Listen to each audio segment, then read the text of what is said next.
When my cousin Cody and I were in our early 20s, we went on a handful of camping trips around Colorado. This happened, I believe, when I was 22 and he was 23, and it happened in Arapahoe Forest.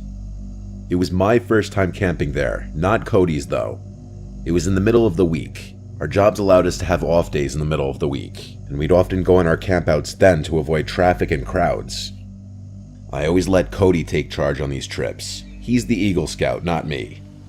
We parked by a picnic area, and we set foot into the woods from there.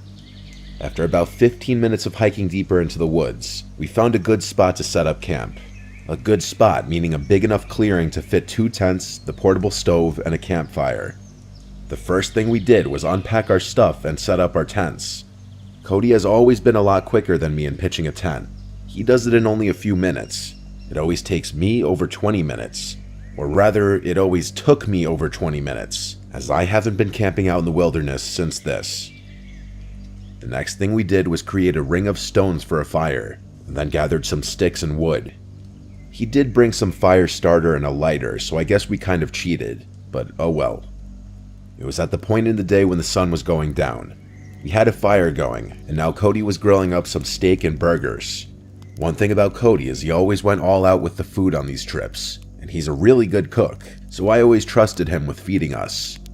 Of course, we had our bear spray in case the smell of the food would attract a black bear, which Cody always said was very unlikely. He always says the real thing you gotta worry about in the middle of the woods is other people. As we ate our steak and burgers, we cracked open some beers and had some classic rock playing on the speaker.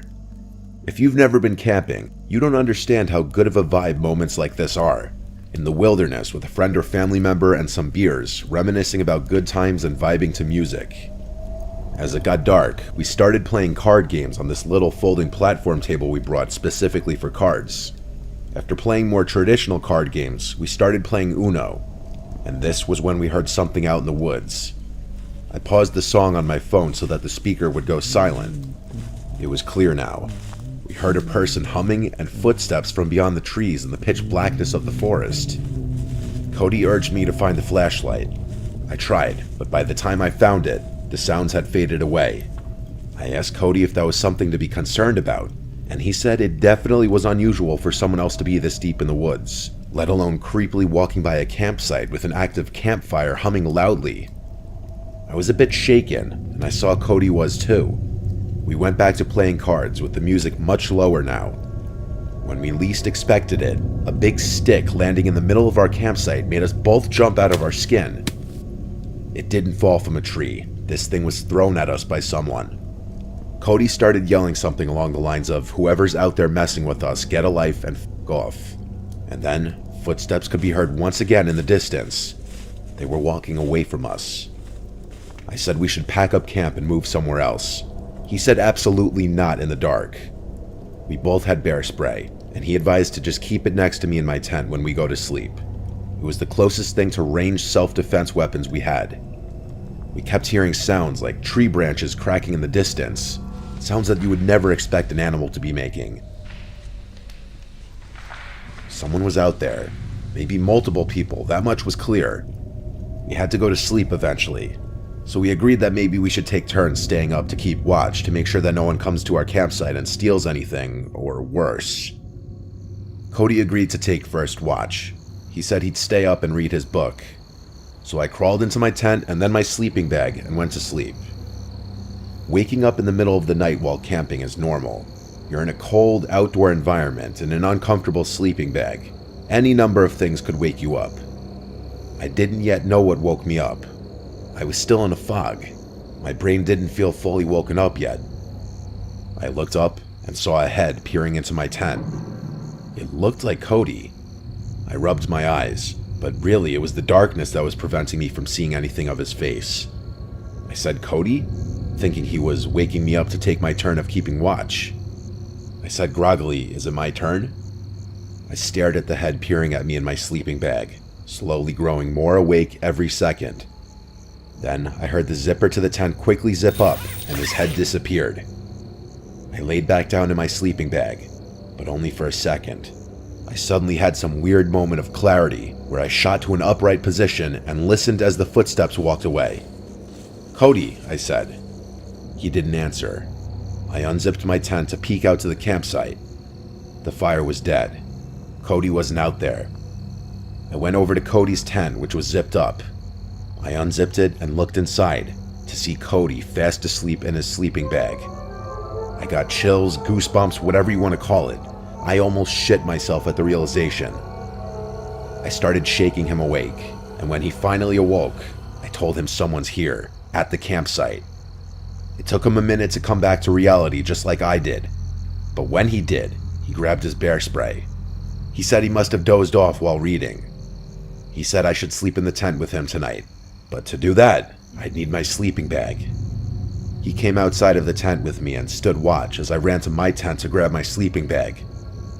In my tent, grabbing my sleeping bag, I heard that goddamn humming again from outside. I grabbed it and Cody whispered at me to hurry up. I said, "You hear that too?" He said yes. We both got back in his tent and zipped it up, with our cans of bear spray by our sides. I tell you, in those moments, I wanted nothing more than for a bear to come and save the day. The hours dragged on as I stayed up while Cody slept. After 3 long, horrible hours, I woke him up and we switched. When Cody woke me up, it was almost dawn. There was light outside. So we packed everything up, and by the time we were done, there was plenty of light to hike back to the car. While we could have driven somewhere else and had another night of camping elsewhere, neither of us were feeling it anymore. This was a haunting experience, and I think we both just wanted to be in the safety of our houses. It's been 6 years since this happened, and he's hit me up a few times since then about camping, but I haven't really had interest since this experience. People are just too scary. Why was someone out there stalking our campsite? And the sight of that person's head in the dark, just looking into my tent, it was straight up from a nightmare. I may never go camping again, honestly.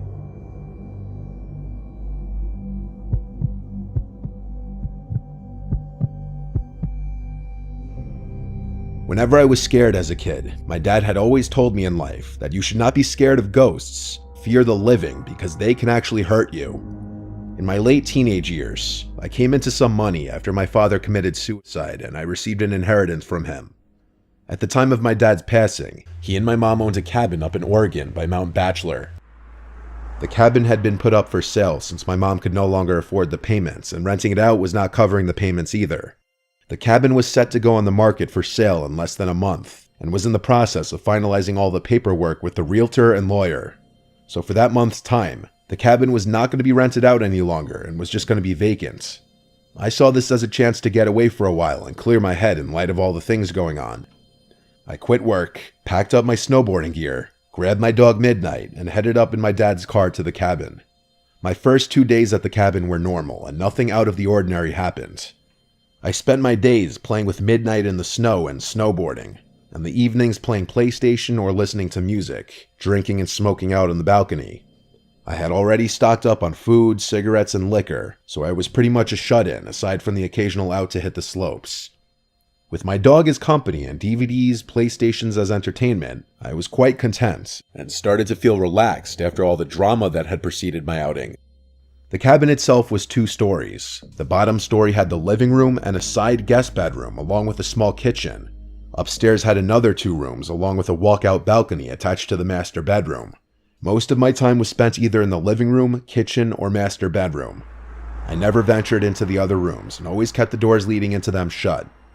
The 3rd day came around and I was going through my usual routine of playing with my dog, playing games, and watching DVDs. That day it was a pretty heavy snowfall, so instead of hitting the slopes, I stayed in. That's when things started getting a bit weird. In our area, there were only 2 other cabins adjacent to ours, maybe a block away from each other. All other cabins aside from these 2 were around a mile away from ours.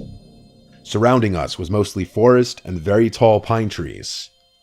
Both these cabins were empty, and from the past couple of days, I knew that no one was currently staying there. Around midday, while outside with my dog, I noticed what looked like footprints in the snow around the area surrounding our cabin. It was still snowing, so the footprints looked semi-fresh, like someone had just been there in the last 20 to 30 minutes before me. I thought that maybe someone was staying in the cabin near me that I may not have noticed.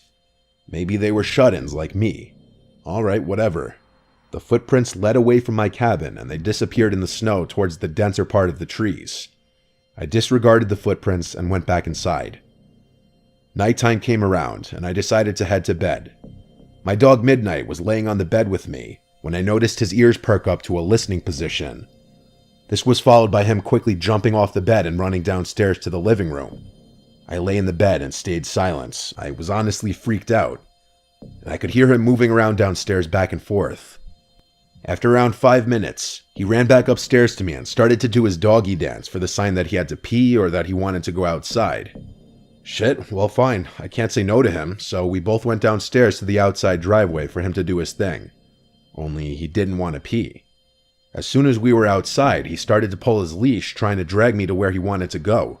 He kept looking into the dense part of the trees where the prints had been earlier, but he also kept sniffing the side of the house and looking up towards the roof. After he figured out that I was not going to go where he wanted, he sat himself down and just stared into the darkness. A bit unusual for him, but alright, maybe there's some forest animals out there that he wants to chase down. But fuck this, I didn't want to chase anything, so I pulled him back inside and we both headed back upstairs. Around half an hour later, I was lying in my bed when I heard what sounded like hooves walking on my roof. It was only a series of around 6 steps, and I rationalized that it could be a pine cone falling from a tree onto the roof, or maybe a kind-hearted forest animal running around. But here's the thing. The steps seemed to be spaced apart like a man-length stride, so it was really freaking me out. Midnight also heard the noise and was quick to run to the balcony screen door, expecting for me to let him out. Alright, you know what? I'm a tough guy, and at the time, I considered myself to be fairly well built and strong enough to handle myself. So I grabbed my coat and shoes along with my cigarettes and flashlight and went out onto the balcony. As soon as I went outside, I lit up my cigarette and started canvassing the roof with my light. Nothing there, and the snow on top was undisturbed. Weird. Was it all in my head? What about Midnight hearing the noise? Maybe he was feeding off my paranoia. I started to calm down and relax again. My eyes started to adjust to the darkness, and I kept smoking and just staring at the stars and trees next to our cabin. That's when I saw it. In a tree that was a little taller than our cabin and around 20 feet from the balcony, I saw what looked like a man crouched in a squatting position in between 2 branches. It looked really tall, like 8 or 9 feet, and it was really fucking skinny. It was squatted on one branch, and its freakishly long, white arms were extended above its head, holding onto the branch above it, while its mouth was wide open with no expression. What the fuck is that? I wasn't sure if I was really seeing this thing, and stood just staring and sat there motionless. I noticed Midnight stand up and start pacing behind me and lightly barking at the same time. The thing still did not move. I put my cigarette out and was debating on shining the light in the thing's direction, but something in my head kept screaming not to. So I walked backwards to the inside of the room and pulled Midnight with me. Once inside, I locked the door and shined the light in the thing's direction, but there was nothing there. I shut the curtains to the screen door and retreated back to bed. But later on in the night, I heard some light tapping at the screen door, like someone was tapping on the glass with their fingers. It was consistent and did not stop for nearly an hour. Midnight seemed to stare at the door, but he wouldn't go near it anymore. The weirdest part was that I had a feeling like someone was inviting me to open that door, but at the same time, I kept hearing my dad's voice in my head, telling me to stay in bed and don't do it. I listened to my dad's voice and just stayed where I was. I passed out eventually and woke up in the morning. It didn't take me long to pack everything and get the hell out of there.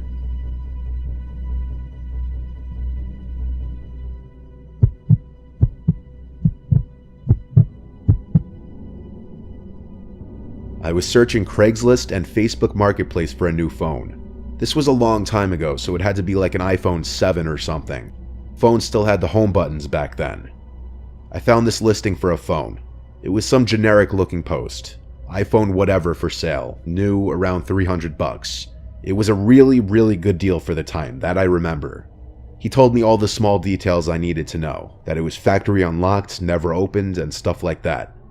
He sent me a video of the box too, still sealed. The guy, whose name was Melvin, seemed nice and easy to talk to over text. I got his number and we discussed a pickup point.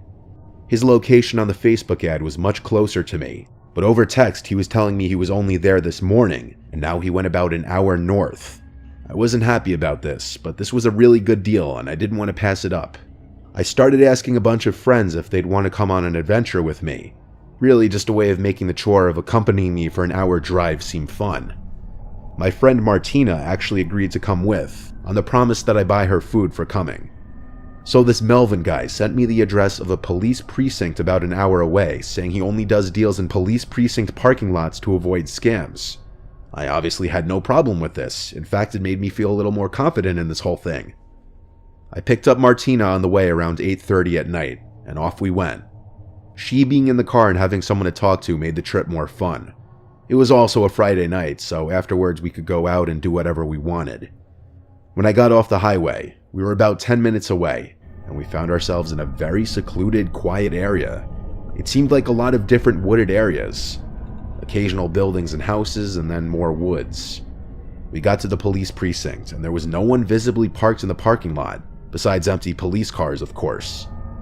We drove around the whole building a couple times and didn't see this Melvin guy, who said he was in a black Altima, so I decided to call him. He picked up and said he's having issues with his car on the side of the road, and asked if I could come to him. He sent his location and I checked it.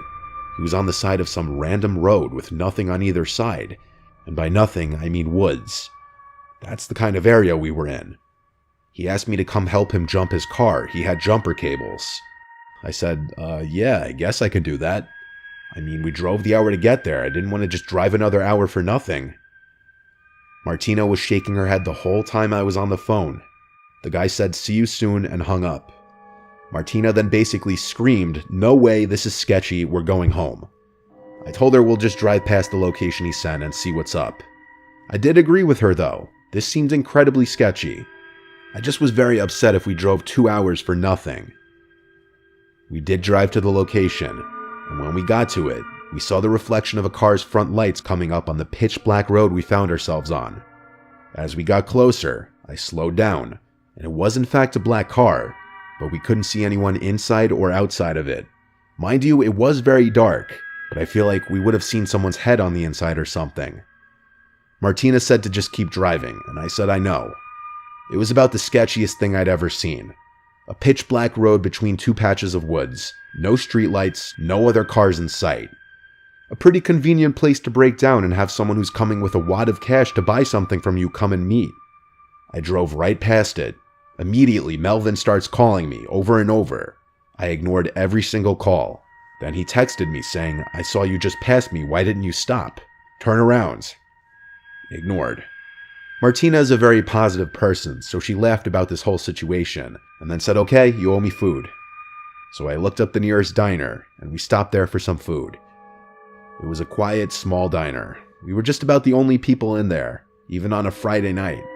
The waitress just took our coffee order, when a lone guy with his hood up steps into the diner and sits in one of the bar stools. He was wearing a navy blue, dirty-looking hoodie. He glanced over to Martina and I, then looked straight ahead, talking to the lady working behind the counter, apparently ordering a coffee. The man kept glancing at our table like every minute, so I whispered to Martina, don't look now, but that guy at the counter might be the Melvin guy. The waitress came with our coffees. I asked if we were ready to order.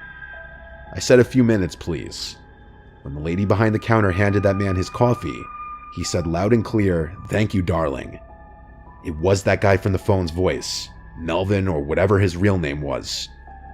I told Martina that's him. We need to pay the check and leave. I waved the server over and whispered to her if we can just get the check. She asked if something's wrong, and I noticed the guy look over as I said this. I said yes, we just needed some coffee for the road.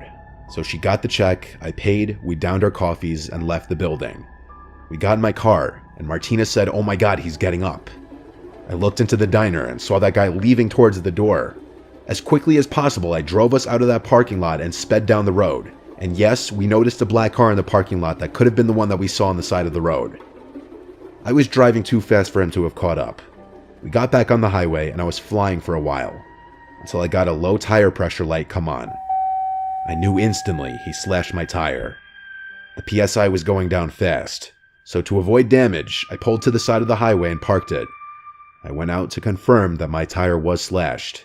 I had to replace the tire with the spare, which took about 15 minutes. The whole thing was a disaster. And if you're wondering, yes, I still got Martina dinner that night. Now Martina and I look at it as a crazy story that we can look back on and tell people. It's absolutely horrifying though, how close we were to walking into a trap.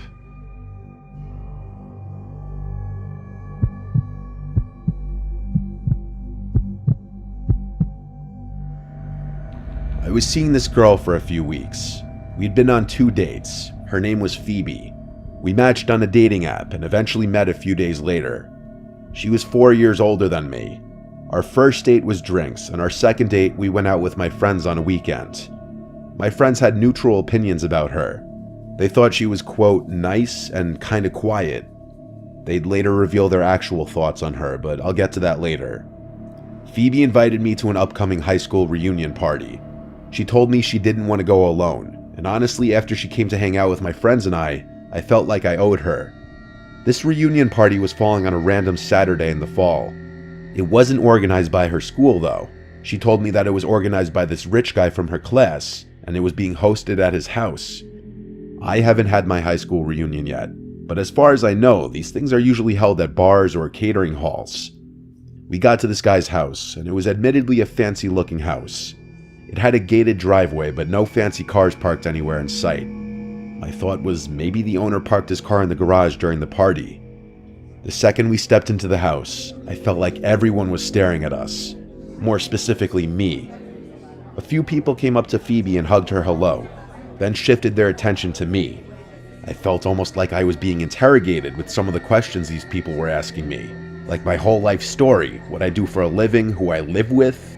Finally, Phoebe pulled us away, only to go talk to more people who I also felt like were asking really personal and weird questions.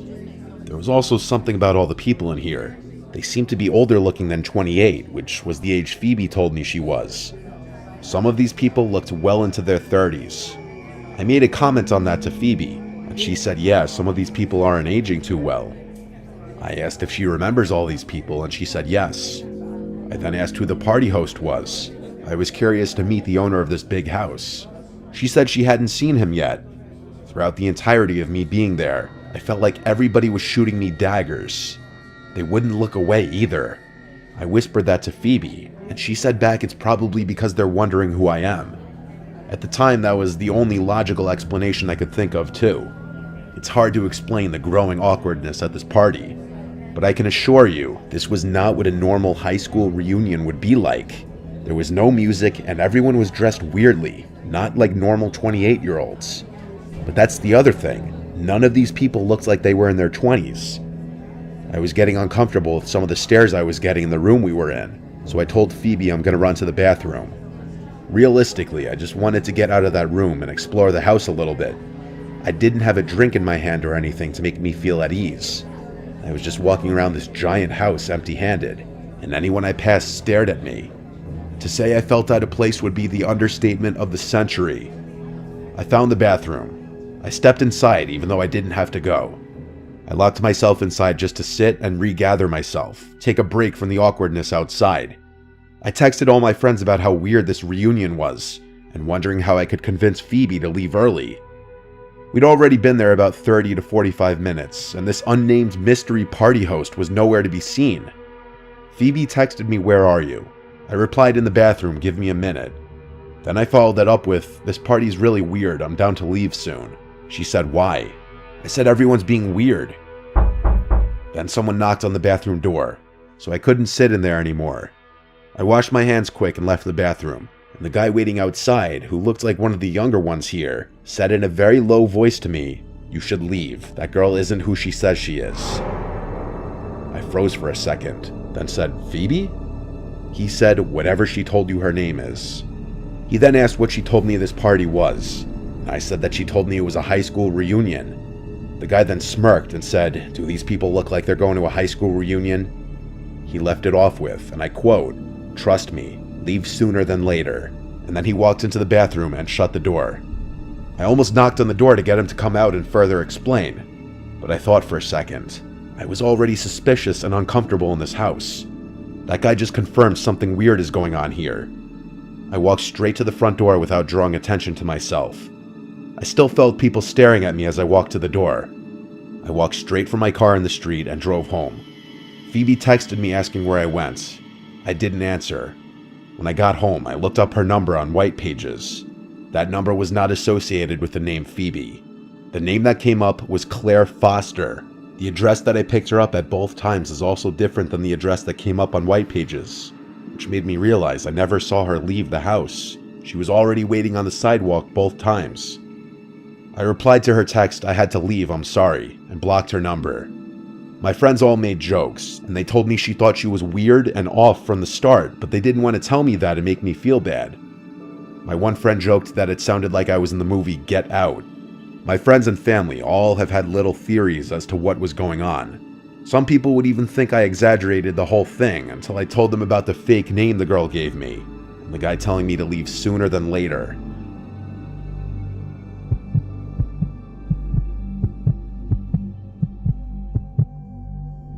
This happened when I was a young child, maybe like 8 years old. My parents had me late. My 2 older siblings are both at least 10 years older than me. I was woken up in the middle of the night to a commotion from downstairs one night. It was my parents. I cracked my door open and heard my parents freaking out about something. I wasn't sure what it was. I went to the stairway and stood at the top, calling down, "Mom, Dad?" My mom came to the bottom of the stairs and said to me, "Go back to bed." I listened without asking any questions. I could tell they were stressed about something though. I was trying to go back to sleep when I heard the front door downstairs slam shut, and then it was dead silent. I presumed they left the house, but I wasn't sure why. Either way, I listened to my mom and went back to sleep. I woke up again to sounds downstairs once more. It was the sound of the front door closing, and then footsteps, but no talking. Naturally, I assumed they were back home and just being quiet so that they wouldn't wake me up. I heard occasional steps and thuds from downstairs. I heard drawers and cabinets being opened and closed, and I thought for sure I heard the fridge opening too. I thought it was my older brother Chris, who's 10 years older than me, and at the time he was already driving, so he was going out and coming home late. So him getting home at like 2 a.m. and rummaging the fridge wasn't abnormal at all. These are all things I was telling myself, logical explanations as to what I was hearing. Eventually, I heard footsteps coming up the stairs, getting louder and closer until they reached the top, and then made their way first thing to my door. My door quietly and slowly opened. I didn't sit up or move. I just had my eyes open facing the door as I was still laying down. There weren't any lights on outside of my room. Whoever was walking around was doing so in the dark, so all I saw was this black mass at my doorway, resembling the shape of someone's head. I said every name starting from Chris to Mom to Dad. Then I just said, "Who's there?" They didn't reply. They just closed the door, and I was left there confused but mildly creeped out. I heard footsteps going downstairs. I was convinced it was my dad now, just coming to check on me after getting home, though I wasn't sure why he was ignoring me. I didn't hear anything from downstairs for a while now. I allowed curiosity to get the better of me, and I went downstairs in the dark. I kept all the lights off as I was approaching the kitchen, and I froze at the doorway, noticing a tall figure standing right in the middle of the kitchen. I said, "Dad?" assuming it was him just based off the size of this person. A deep voice said, "Go back upstairs." I ran back up the stairs to my room and closed the door and jumped under the covers. All I was thinking was, why did my dad's voice sound like that? The reality of a stranger being in the house didn't dawn on my innocent little mind. Not until a little later, when I heard the front door opening and a commotion from downstairs again. The voices of my parents. I went to the top of the stairway again, and they were shocked to see I was still awake. I asked what happened. They told me that Chris had a little accident, but that he was going to be fine. I found out months later that he had gotten into a car accident driving in a condition that he shouldn't have been driving in. My parents got a call from the hospital, and so they rushed to see him first thing, leaving me to sleep. I asked my dad if he had come in my room before, and that was when I learned that they had been gone for hours. My mom started freaking out, yelling at my dad because he had neglected to lock the door when they rushed out of the house. Me telling my parents about the person at my bedroom door and in the kitchen caused my dad to search the house with his gun, and my mom to call the police. The last thing I really remember was being asked by a police officer to give my story. My parents tell me that they felt like morons having to explain to the cops that they left me alone and left the door unlocked. I don't think anything of value was stolen. Even though whoever broke into the house clearly didn't have intentions of harming me, having a complete stranger in your house is already a terrifying ordeal. Now imagine going through that at 8 years old.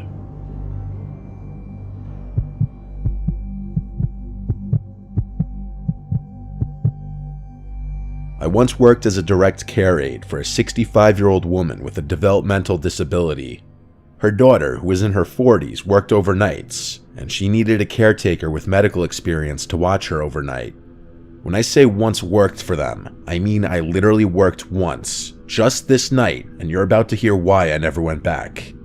The 65-year-old woman's name was Martha. Her daughter's name, who contacted me, was named Colleen. It's possible Colleen didn't have any other family to watch her and didn't want to or couldn't afford to put Martha in a nursing home. Or it was possible that she felt more comfortable hiring somebody with some form of experience to watch over her. At the time, I was already a direct care worker for 2 other women who suffered some forms of developmental disabilities, so I had experience. But nothing prepared me for that night. Colleen left for work. Earlier that day, I worked my first job, so I was really pushing my body to exhaustion, trying to make as much money as possible. Colleen had introduced Martha and I. Martha had given me a smile before Colleen brought her upstairs to her bedroom for the night. It was around 9 p.m. Colleen told me that Martha would sometimes walk around the house at night acting confused, and I'd need to calm her down and bring her back to her room. She specifically addressed this not to be a form of sleepwalking when I asked. She said it's one of the symptoms of her mother's dementia. I told her to rest assured that I'd know how to handle it. I spent my time initially in the living room catching up on my show. These jobs aren't super glamorous, and for the most part, it is a lot of sitting around. I heard footsteps from upstairs. I went to the stairway and looked up the stairs, then called Martha's name asking if she needed anything. She didn't answer. I heard her footsteps go back to her room, and then the door closed. Maybe she went to the bathroom. I went back to the living room and watched some more TV. It was maybe an hour later that I got up to grab my sandwich that I brought from the fridge. As I left the kitchen with a plate and my sandwich to go back to the couch, I nearly had a heart attack and dropped the plate when I saw Martha standing at the doorway. Glass shattered everywhere. I apologized to her and asked if she was okay. She started yelling at me, "Who are you?" I reminded her who I am. I'm her direct care worker here to make sure she's okay. Everything she said at this point was in a loud scream. "Why are you here? I don't know you," things of that nature. I reminded her that we had just met and that her mother Colleen hired me to watch her and the house. This seemed to work for long enough for me to get her to come back upstairs with me and to her room. I brought her up a glass of water and some melatonin and clonazepam. I made sure she took both before going back downstairs. After a few hours, I was absolutely exhausted. I had to get a couple hours of shut-eye. There was a spare bedroom upstairs with a twin-size bed where Colleen said I could rest if needed. I felt like at this point Martha was asleep for the night from the melatonin. I fell asleep within minutes, but I was asleep for only maybe an hour. I woke up to a sound from downstairs. It was this repeated slamming. Every 1 to 2 seconds, something from downstairs was being slammed. I jumped out of the bed. I had left the bedroom door open so that I'd hear anything if Martha got up, case in point right here. When I got to the stairs, I realized the slamming was coming from the kitchen. I walked down the stairs in as quick of a speed as I could while still remaining quiet. Getting to the bottom, I peered around the opening to the kitchen, and what I saw was like a scene from a scary movie I'd seen before. I saw Martha in the darkness, standing in front of the oven, repeatedly opening it and slamming it shut. It was horrifying. When I say I saw Martha, I really only saw her silhouette. It was that dark in the kitchen. I said Martha really loudly, and she stopped, turned to her left at me, shut the oven door one final time, and started walking towards me, towards the stairs. I said in a now softer, kind of scared-sounding voice, "Are you okay?" She got close enough to me where I could now see her facial features, and she looked at me with this blank expression, then walked right past me and started walking up the stairs. I followed her upstairs, but as soon as she got to her room, she slammed her door shut. I knocked on the door saying, "Martha, are you alright?" She didn't respond. I quietly opened the door just to peek inside, and I saw Martha at the side of her bed, just standing facing the wall. I've seen a lot, but this was some pretty unsettling behavior that I feel like is the exact kind of stuff you'd see in some scary movies, like I mentioned before. I walked over to her and gently eased her into the bed. When she was laying down, I covered her, and for what I was hoping would be the final time, I said goodnight, Martha, and shut her door. I went across the upstairs to the spare room and went back to bed. I purposely tried not to fall asleep for at least half an hour just in case she'd wake up again, but I don't even know if I made it that long. All I know is I fell asleep pretty freaking quickly. I woke up once again, however much later. The room was still pitch black, and the 1-hour alarm I set had not yet gone off. I looked around the room, wondering what woke me up. I didn't see what it was until I heard a sound from inside the closet. I then noticed the cracked open closet door, and the black shadow of a head peeking out of the closet. Again, I almost had a heart attack. I said, "Martha." She didn't answer. I kept saying Martha a bunch of times until she pushed the door open, and I saw her approaching the bed slowly. She started saying what she was saying hours ago again. "Who are you? I don't know you." As she got closer, I tried calming her down, reminding her who I am. I reached for the lamp next to the bed and fumbled with it until it turned on. Martha was holding a huge kitchen knife in her hand.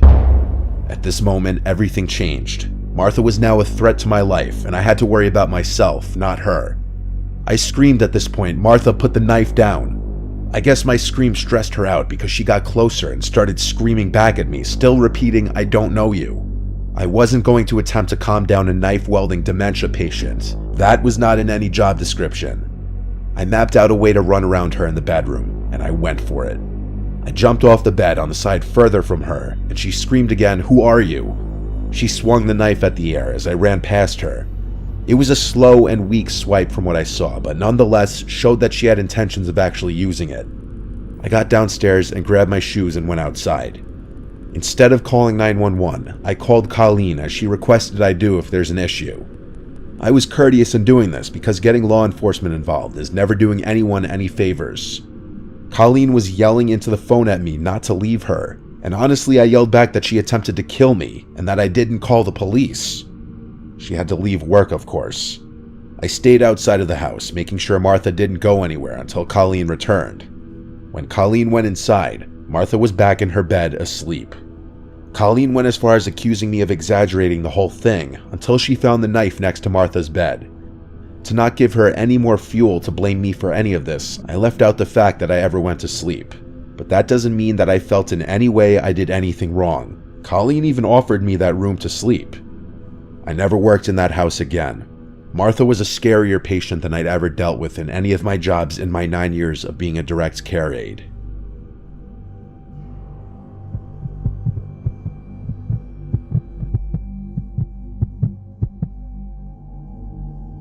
When I was 23, I had to move out of state for work. I still work with the company, but I've been able to move back to my hometown and work at the local office here. But at the time, I needed somewhere to live that wouldn't be bank breaking. I made a posting on basically all the websites for a roommate: Facebook, Craigslist, Twitter, and even on my neighborhood's subreddit. I had a guy named Rob reach out to me on Facebook stating he has a room available in his place. I looked at his pictures to see if he looked like a somewhat normal guy, and he did. I was open to the idea of having a male roommate, as long as they seemed normal, even though my parents were very against it. Rob and I FaceTimed, during which he gave me a virtual tour of the place. Apparently he owned the place outright.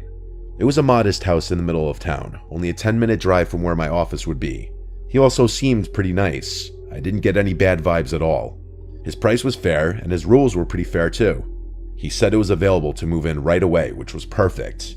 So it was settled. A week later, I had all my things packed and drove down. I met Rob right out front of the house, where he greeted me and handed me a key. The first thing I noticed about him was he was really short. He was eye level with me. He helped me bring some of the bigger and heavier bags inside. He showed me my room, which was furnished already. He said one of his friends had been living there and recently moved out. I replaced all the pillows and bed sheets with my own, of course. The rest of that day was me settling in. Rob, I could see, was trying to get to know me and presumably make me feel at home.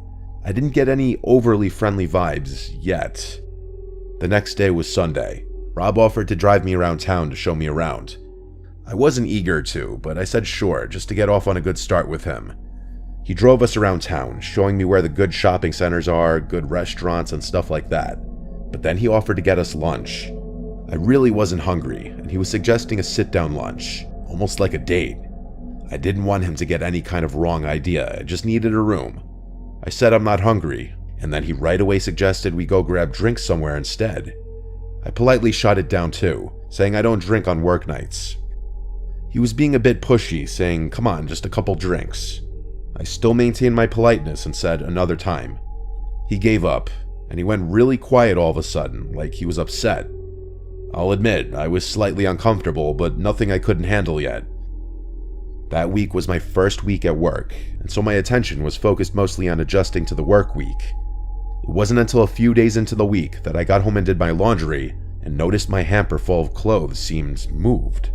Like the clothes weren't how I remembered they were left, and it wasn't until I was loading the washing machine that I noticed a pair of my underwear was missing. I checked my room top to bottom like 5 times. It was gone.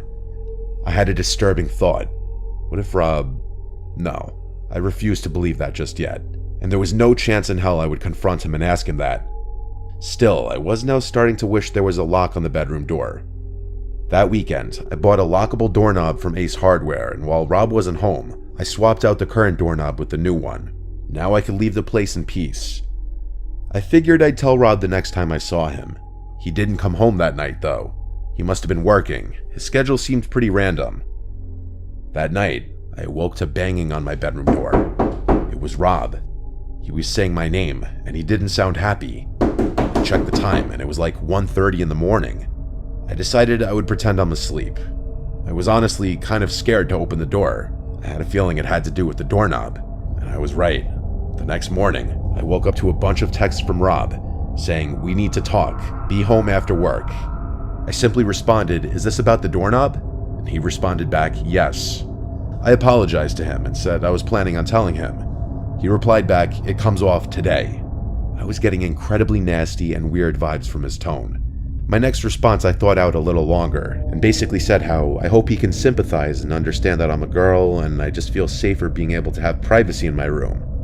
He responded a little nicer this time, but he still basically said no to my request and that the old doorknob needs to go back on. I was confused, I was upset, but I had to respect his rules. I did also install it without telling him, so I felt like he had a right to be kind of mad. But how did he know I changed it? It's not like I had the old doorknob sitting out in the open. The idea that he tried coming into my room that night kind of scared me. I changed the doorknob back the next day and returned to Ace. This is where things went really downhill though. There was a knock at the door one day when Rob wasn't home. It was a girl around my age. She asked me if I was living here with Rob, and I said yes.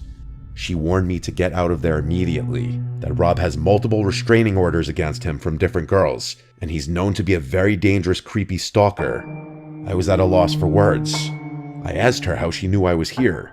She said she knew that he was trying to rent his room, and that it's not surprising he opted to have a girl move in. She said she saw me moving in and wanted to wait till he wasn't home to come warn me. I thanked her so much. I truly was terrified now. I had already paid Rob for the entire month. I didn't know what to do. She said she would help me in any way she could. I took her number and she left. I started packing my things and looking for other places I could move to. I found something across town, a studio apartment sublet for a little more money. I contacted the poster of the ad, and she told me I could move in as soon as possible. Perfect. Now I just needed to tell Rob and get my money back. I started packing some of my stuff into my car, and I texted him that I'd have to be moving out tomorrow, as something with my family came up and I needed to go home. He didn't answer. He got back to the house about an hour later and asked me about my text. I came up with my best fake story possible, and he said yeah, he'll give me the money back tomorrow after he goes to the bank. I was super relieved. About an hour later, he knocked on my door and then said, "Did by some chance some girl say something to you?" I simply said, "No, what do you mean?" And he said, "Never mind, it just seems like you're running away out of here for another reason." I insisted that it was purely because of the family reasons. He said okay and left. Sadly, the story didn't end there. I woke up that night and screamed at the top of my lungs when I saw a black figure sitting on the end of the bed. It was Rob. He turned and put his hand on my mouth and went, "Shh." I said, "Please don't hurt me." And he responded, "Why would I hurt you? I knew someone said something to you. Don't believe what these girls say." I said, "You're scaring me." And this part is still just as insane to me as it was in that moment. He started to caress my leg, and he said, "I don't mean to scare you," right after I said he's scaring me. I got out of the bed and ran for the door, and he screamed at me to stop. I ran outside with my phone in hand and called the police. I hid in the bush until they showed up, and I explained the entire situation to them. They made Rob come outside and give his side of the story. Basically, I told them I just want to get all my stuff out of the room and I'm leaving. So the cops stayed there as I collected the remainder of my stuff and brought it all to my car. I also insisted on Rob Venmoing me the money back while the police were there, and he did so actually. The whole time the police were there, he tried his best to act like some normal dude, I could tell. One of the officers then pulled me to the side to tell me that this guy had been arrested before for other incidents with women, but Rob denied ever coming in my room or touching me or anything, so it was all he said, she said. I left the house and went straight to a hotel for the night. The next day, I moved into the studio apartment. Luckily, the girl who posted it was able to facilitate my quick move-in. I have never and will never live with another man who's not my boyfriend or husband ever again, or just anyone I don't know for that matter.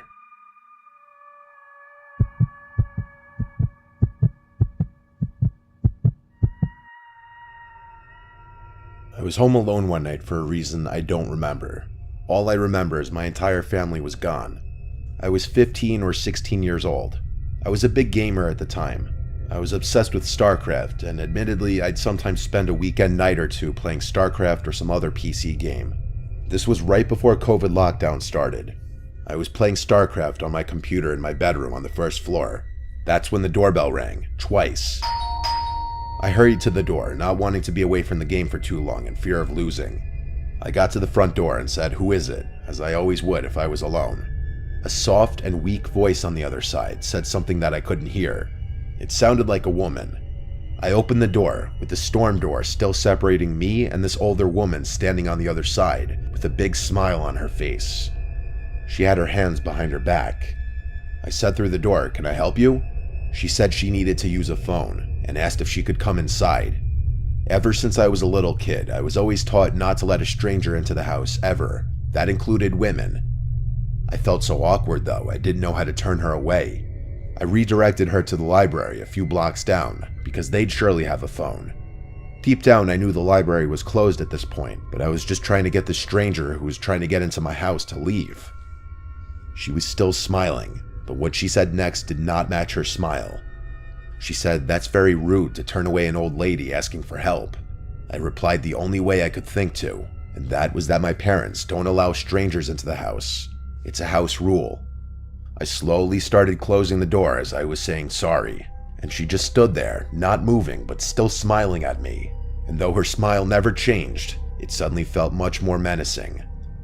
I was walking back to my room when the doorbell rang again. There was no way in hell I was opening the door again. That woman radiated weird vibes from the start. Maybe something was wrong with her, maybe she wasn't all there. These were things I had no way of knowing, and maybe that was selfish of me to send her on her way. But I just wasn't opening the door for anyone when I was home alone. I went back to my game.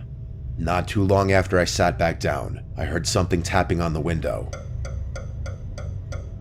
It was a clinking type sound from something metal. The window was directly in front of my desk. I had the blind pulled down so I couldn't see what was making the noise, but I already had an idea. My room was the only room with a light on in the house. The horrible thought that it was the old woman from just before, and that she walked over to my window, terrified me. I turned off the sound on my computer. At this point, I didn't care about my game anymore. The clinking sound on the window persisted. I basically said, "F this," and up and left to a different room in the house. I sat in the darkness of the living room for a bit, when the doorbell rang again. This woman was harassing me now. I tried to convince myself she wasn't a threat, just some crazy old woman who's probably clueless as to where she is. When she rang the doorbell a second and third time, I decided to go open the door and ask her if there's someone I could call for her. but when I opened the door, there was now a man on the other side. He looked to be about 10 years younger than her. He said through the storm door, "Have you seen my mother?" I replied saying yes, she came to my door just before. He then apologized to me and said she has dementia and got out of the house. I suddenly felt bad, but he asked me if he could come in for a minute, and again I felt awkward. Why did he need to come inside? I said the same thing that I told to the woman who we claimed to be his mother. I said we could just talk through this door. I then said that I think she went into my backyard because I heard something at my window. I told him he could go around back and check. He thanked me and walked down the walkway, and I thought he went into the backyard. But when I went to the back and looked out the back window expecting to see him searching around, I saw nobody. Not him or his mom. This was all too weird for me. I went to bed on the earlier side that night, just falling asleep with the TV on in the background, until I heard the clinking sound on the window again. Something metal was tapping on the glass. I remembered the concerned man, and I decided to try and help. I went to the window, lifted the blind up with my hand, and I saw that woman outside my window, with that same creepy smile. She was tapping a kitchen knife on my window. I closed the blind and crawled back into my bed. This didn't feel like it was actually happening. A suspiciously short amount of time later, the doorbell rang like 4 times. The clinking on the window stopped by this point. This was all too suspicious. It felt like some kind of robbery attempt. I ignored the doorbell. I stayed in my bed. I was gonna wait this out. I didn't have a cell phone at this time. I wasn't the most social guy growing up. I also didn't want to call the police for some reason. I waited this all out until it finally stopped. The next morning, I told my dad what happened when I called him. He told me I was smart not to open the door. Everyone agreed that everything about it sounded like an attempted robbery. Is there a chance that maybe that woman really did have dementia and that the man was really her concerned son? Maybe, but it all seemed too coordinated. Why did he want to come into the house too?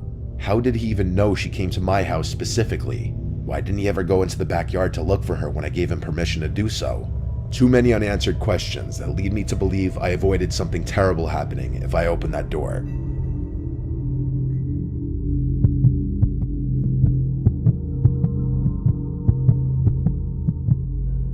This was something that happened so long ago that a lot of details are a little blurry. It's not like it happened yesterday. I'll try my best to fill in smaller details that I don't fully remember with how I best remember things played out. It was the last day of school. I was in the 4th grade. 4th grade was the last year in our elementary school where kids had to be picked up by their parents. 5th graders were allowed to walk home on their own. My mom would always be the one to pick me up.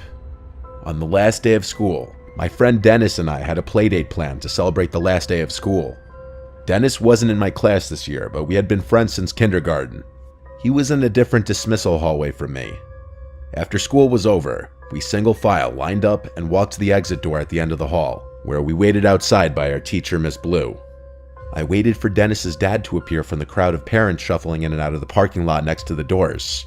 Then I heard my name. Tommy, Tommy. I look over and see a man waving at me as he approached. He introduced himself as Dennis's uncle and said he was picking me up.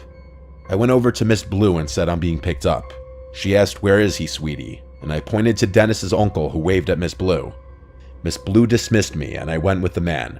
He led us through the crowd and was a very quick and jittery talker, like he spoke fast and had a bit of a stutter. He was walking incredibly fast. It was almost hard to keep up with him with my backpack on. He explained to me that his brother, or Dennis's dad, was working later than expected, so he was driving me back. We got to his car, which was a dark red hatchback type car from what I remember, and it took me this long to acknowledge the giant elephant in the room. Where was Dennis? Why weren't we picking him up too?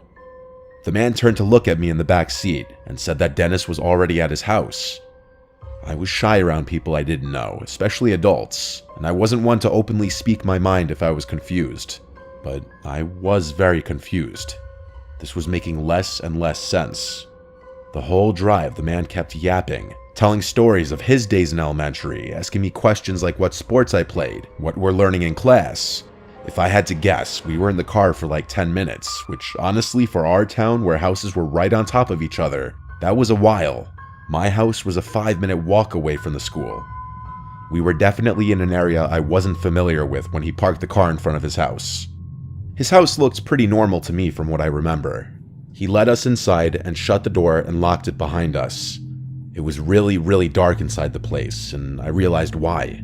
All the curtains were shut. It almost felt like it was nighttime in there, especially because the only source of light was a dim lamp in the corner of the room. He then looked at me and smiled. I said, "Where's Dennis?" And he started acting really jittery and nervous seeming.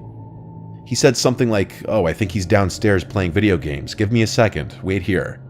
He then disappeared into a nearby room, and I heard a door open and then footsteps descending into a basement. I know my heart was already racing. I knew I was in danger. I went to the door to quietly try to open it, but I couldn't. It had some kind of lock that must have needed a key for. I really started to panic now, yet I still probably held out a little bit of hope that Dennis would be coming up those stairs, but I knew the chances of that were slim. I regretted entering that house. I did the only thing I could think to do. I went to the kitchen and found a phone hung on the wall. I picked it off the receiver and dialed 911. The first thing I said when they answered was in a whisper, "Please come to this house. I've been kidnapped." They heard me, they acknowledged me, but I didn't say another word. I hid the phone under a towel in the corner of the room with 911 still on the line. I hurried back to where the man left me as I already heard his footsteps coming back upstairs. Then he called my name, saying, "Come down, Dennis is down here." Then there was a pause. He repeated my name, and when I didn't answer, he came up the stairs fully to look at me. He asked me if I was okay. I felt so sick, and I was so scared. I hated myself for walking into this situation and not being wiser.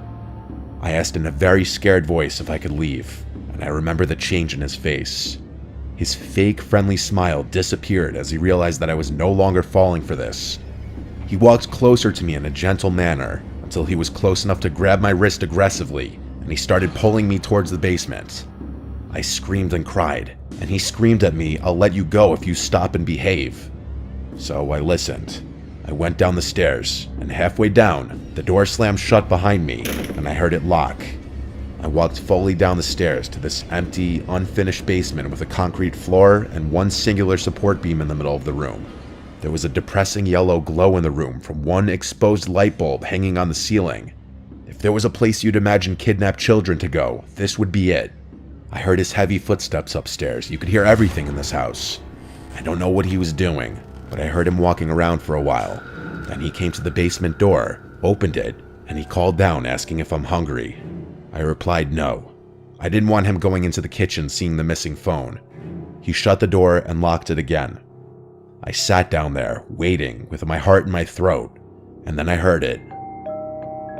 The doorbell ringing 3 times from upstairs, followed by banging sounds, which were definitely the sounds of police banging on the door. I would refrain from screaming until I heard the front door open, but I never heard the man's footsteps approach the door. The doorbell kept ringing, and I kept hearing the bangs. This went on for some time, until I heard a really loud bang sound, and then multiple heavy footsteps and multiple screaming voices. I started screaming for help as loud as I could at the top of the stairs, banging on the door. The door was unlocked, and a police officer on the other side grabbed hold of me and hurried me outside. There were at least 3 cop cars outside. I had to tell everything to 2 of the cops outside as we waited for my parents to show up. The man from inside was brought outside and into a cop car in handcuffs, and that was the last time I ever saw him. When my parents arrived on the scene, my mom was bawling her eyes out. There had already been a whole scene at the school as cops were called and Dennis's dad realized what happened. This man was a work associate of Dennis's father.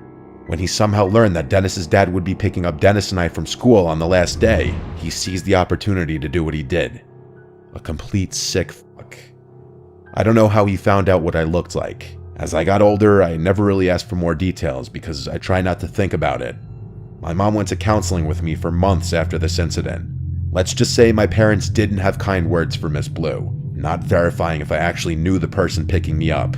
If I didn't think to call the police before he basically threw me in that basement, I know for a fact I'd be dead right now.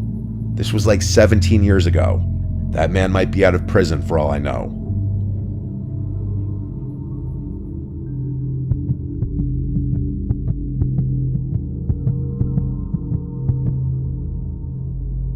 It was New Year's Eve of 2020, and all of us were ready for this horrible year to be over. My friend Logan was throwing a house party. I arrived early to help set things up. I secured a spot to sleep in his parents' room, meaning I could drive to the party and drink without having to worry about driving home. His parents obviously weren't home for the night. Most of our close friends in our friend group came, plus a bunch of Logan's friends who I didn't know. The party was fun. At midnight, everyone screamed Happy New Year and cheers their drinks. After that, people slowly started circulating out and the party started to quiet down, as people went to either other parties, bars, or home. The later the night got, the more it became just the closer friends staying behind until it just turned into a chill drinking session in the living room. This went on late into the night. It was likely 3 a.m. when the last of everyone who wasn't sleeping at Logan's house was gone.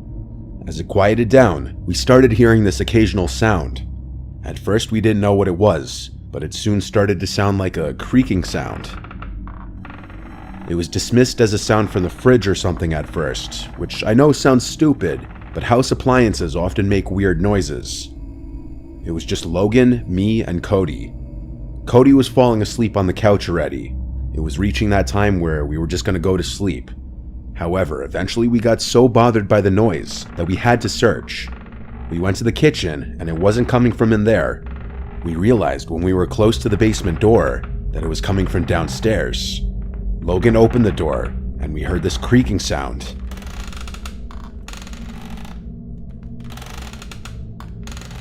"Go check what it is," I said. He kept saying, "No way." Then he called down into the basement, "Yo, who's down there?" The creaking stopped, and we never heard it again. After a solid minute of waiting at the top of the stairs, we agreed to go down together. We both grabbed knives, drunkenly thinking that was a good idea, when in reality we were so drunk we'd probably only hurt ourselves with them. We got to the bottom of the stairs and looked through the entire basement.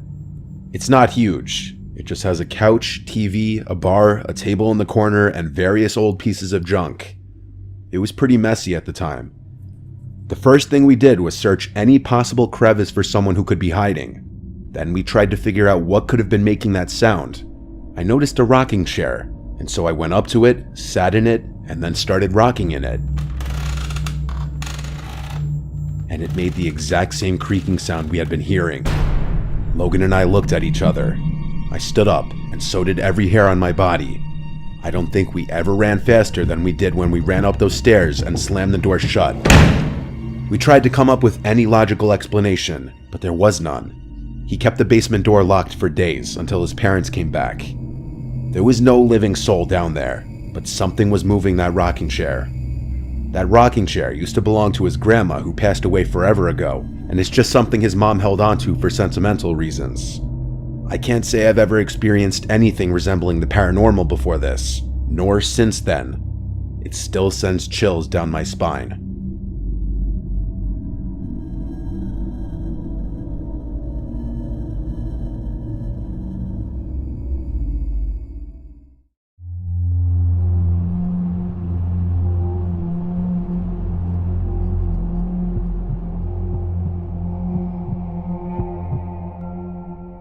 I'd like to preface this by saying that I live a pretty quote-unquote straight-edge lifestyle, so I'm certain that what I saw and heard last New Year's Eve wasn't the result of some hallucination or drunken stupor, but was 100% real.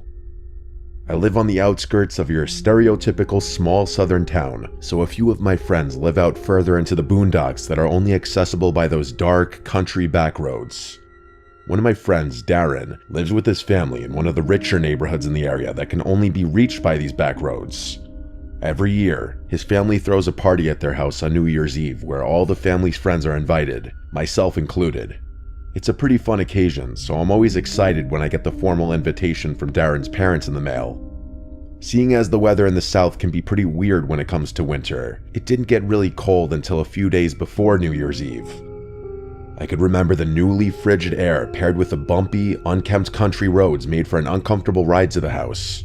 Usually I don't drive with my brights on since I hate how other drivers always blind me with theirs, but the sheer darkness of the windy, narrow road made it a necessity this time. Anyways, the narrow road was surrounded on both sides by dense tree line, so even with my brights, it was hard to see where exactly all the twists and turns were ahead. Notably, there aren't any other houses between the turnoff to the road and Darren's neighborhood except for a lone shack that seemed like it had been abandoned for years. though I could sometimes see lights on inside whenever I passed this way. A few minutes into the drive, on a particularly straight section of the road, my lights illuminated something ahead amongst the trees, something white against the darkness. As I neared, I could see it was the shape of a person standing all alone on the side of the road. They weren't moving or hiding, just standing completely still with their back to the trees. It was a woman, evidently wearing a white dress or gown of some sort, not at all appropriate for the cold. I didn't turn my brights off out of caution, so I couldn't really make out any specific details in the reflective glare of the white dress as I passed her. I was thanking my lucky stars that she didn't step out in the middle of the road, causing me to stop. But then I started to wonder if maybe I should have stopped to see if she needed some help. Perhaps she was another guest trying to get to Darren's party, but it wasn't until I looked back in my mirror to see in the red glare of my rear lights that the woman had turned her body to follow me, still frozen in that one spot. It was definitely creepy, and in that moment, I was glad I'm not the greatest example of a good Samaritan. No way was that a fellow party guest. I arrived at the party without any further incident around 8 p.m., parking in the gravel circle amongst the dozen or so other cars outside Darren's house, which situated in a large clearing in the surrounding forest, just like all the other spaced out houses in the neighborhood. The festivities went on until we had watched both the ball drop in New York as well as our own time zone's clocks striking 12, after which everyone slowly started to clear out. I stayed behind a bit to help clean up as I usually did, since I was one of the closer friends of Darren's family, and by the time I myself left, my car was the only one left at the front of the house. When I got in and started it up, I got a low tire pressure light. My car is an older model, so it didn't give me exact details as to which tire was low or how many had the issue. Before I freaked out, I remembered that this sort of thing always happens with my tires when the weather first turned cold after a long warm period. I figured I'd be able to make it home okay. But before I drove off, I remembered that woman I had seen on my way there. Was she still out there somewhere? Had anyone else come across her? There was another way in the opposite direction I could use to get home to avoid that road, but it would add another 20 minutes or so to my commute, which I didn't want to do so late at night and with possible drunk drivers out and about. I figured I'd just suck it up and just go back the way I came. I really wish I didn't. Not even a few minutes out on that same dark back road, I could feel something was different with my tires. I could hear it too. It sounded like bare metal scraping against the road. Slowly, my car came to a dead stop. Shit, I muttered. This was a different situation entirely. All that was going through my head was, did my tires fall off? Against my better judgment, I had to get out of the car to see what was wrong. Stupidly, I turned the engine off and shut the door. The car's lights turned off automatically, and I was plunged into the deep darkness of the surrounding forest. With my phone flashlight, I scanned each of my tires. My heart sank, as each and every one of them had been ripped to shreds, as if they were torn apart by the claws of some animal. I could have reasoned that if one had a large puncture in it, the bumpy road could have caused even more damage. But all 4 tires? This was deliberate. But no, I thought. Could it have been? I stood around hopelessly. No one would be out at such an hour on this road, even on New Year's Eve. I'd have to call a towing service or for someone to come and get me. But of course, there was no phone service this deep into the boonies. But just as I was about to get back into the car, the gentle wind died down. The barren tree branches stopped swaying, and even the wildlife that was still out this time of year went quiet. I froze. I had never heard such silence before. It was as if time had stopped for a minute before I heard the sickening sound of a twig snap somewhere within the trees. Something was moving around. I instantly shut the light from my phone off, leaving complete darkness. Leaves on the ground continued to rustle, as if someone was stalking through the forest. Was it a squirrel, a deer? No. This was the type of silence of prey when a predator was nearby. And then I heard, "I see you." My stomach dropped. All the air was sucked out of my body. I couldn't even scream. It was a woman's voice, soft and quiet, coming from the pitch-black darkness of the tree line not 15 feet away. It was said without malice, which somehow made it even freakier. In that moment, all I wanted to do was just shrivel up onto the ground and die. And then I heard, "Can you see me?" It wasn't until I heard the voice again that my fight or flight response kicked in, but I was disoriented, standing there in the darkness. I had to turn my phone light back on if I wanted to see which direction I wanted to flee. I aimed the flashlight directly in front of me, and standing at the edge of the tree line was the woman in the white gown, this time her features visible. The gown was dirty, covered in dark stains. She was deathly pale, skinny as a rail, and her disheveled gray hair fell down to her elbows. But her face was almost indescribable, grotesque, as if she were missing half of her jaw, yet it seemed as though she were trying to grin at me. In my indecisive horror, I had the flashlight trained on her for a few moments before I hauled ass down the road back towards Darren's house. That shack I had mentioned earlier was closer to my current position down the opposite direction, but what if this woman was the one who actually lived there? I don't know if that was a rational thought made in the spur of the moment, but I had no time to wonder. As I sprinted down the road, I could hear the snapping of twigs and rustling of leaves behind me. She was chasing me, but I was quickly able to lose her with such a massive rush of adrenaline. I made it back to Darren's house, ignoring the rest of the neighborhood, and I pounded on the door, pleading for the door to open up. His mother answered the door and quickly ushered me inside, seeing how shaken up I was, where I explained everything to her along with Darren and his father. They were sympathetic, offering to let me stay the night there while they called the police and a towing service, which I gladly accepted before even contacting my own family. The police said they would search the area around the road that night and that I could come get my car back and make a statement the next day. But all I wanted to do for now was put that night behind me and fade to sleep in the guest bedroom. But I soon found out that night wasn't over. I awoke from my sleep to the sound of a light tap from the second-story window. I looked at the digital clock on the nightstand. I remember the time exactly. 3:14 a.m. Of course, none of the windows in the room had blinds. I didn't dare look out until I heard the muffled voice from outside, the same voice saying, "I see you." The woman was still out there. She had chased me all the way here, and now she was throwing rocks to get my attention. If I wasn't going to look out the window before, I definitely wasn't going to now. I wasn't going to leave my spot in that bed or fall asleep until morning. When the sun rose and Darren's family woke up, the woman was gone, thankfully. I told them what else happened, and we all looked outside together before the police showed up. In the yard, about where I had heard the voice coming from, Darren's father found a large, rusty knife that didn't belong to the family, presumably what the woman had used when slashing my tires. But that also meant she had followed my car there to the party at the beginning of the night, and specifically targeted me when everyone else was inside during the festivities. Darren's parents called and asked the other party guests if they had seen anything suspicious the night before, and one of their friends said they had seen someone in a white dress walking around outside from the window, but thought nothing of it, seeing as how people were coming and going all night. When I gave the police my statement, I told them to check around that shack on the road here, as I had a hunch that woman had something to do with it. They eventually did, and updated me that they found no one living there, but there was dead, gutted wildlife sprawled all around the surrounding woods. That woman I saw was never found, which of course raises a bunch of questions. The scariest ones to me, though, are how she was able to track me down so quickly once I left the party, and if she was missing so much of her face, how was she able to pronounce those words so clearly? Despite what happened, I'll still be going to Darren's house for New Year's Eve again this year, but this time, I'll make sure to carpool and take the long way around.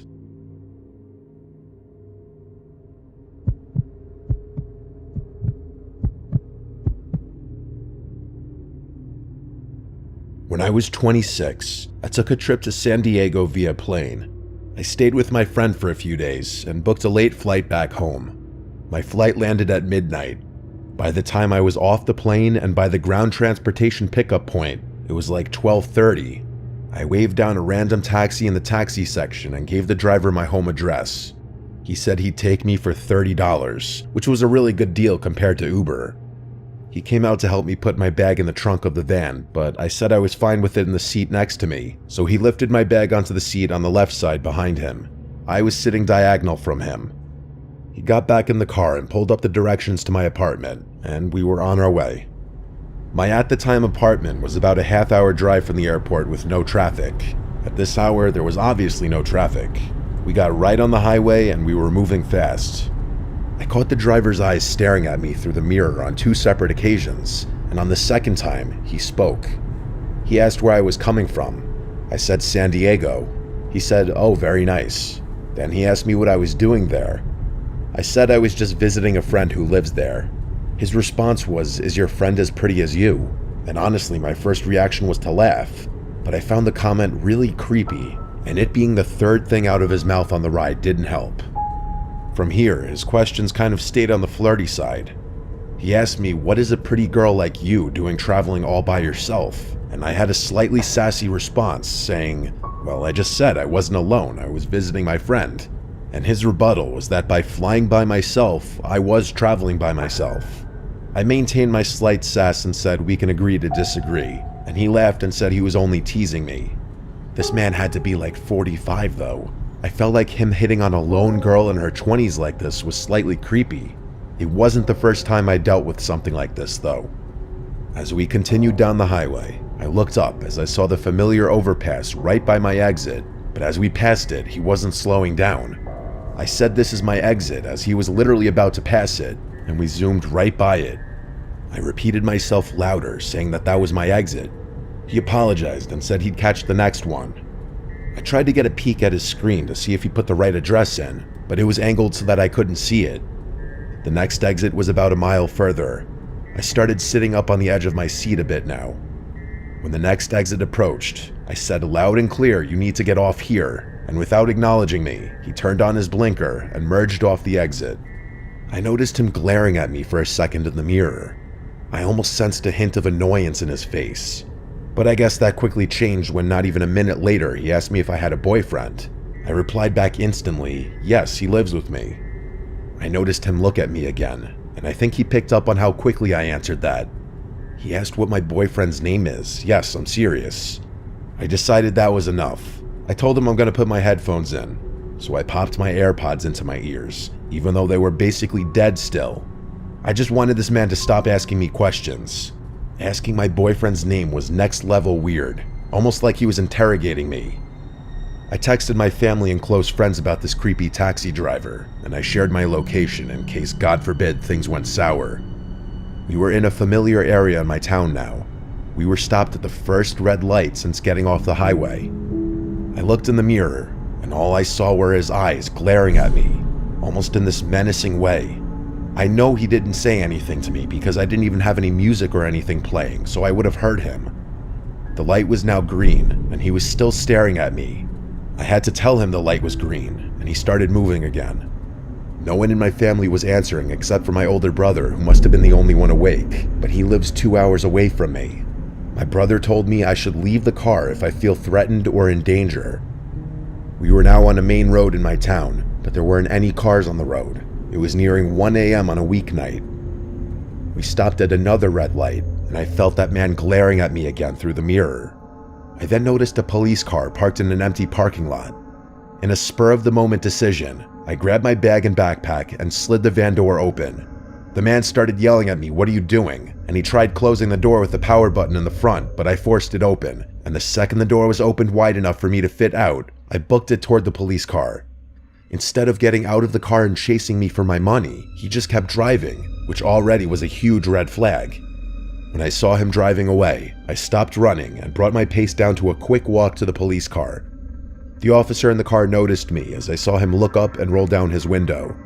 I told him that the taxi driver who was driving me was giving me really bad vibes and I left for my own safety. I asked the cop if he could give me a ride home, and thankfully he said hop in the back seat.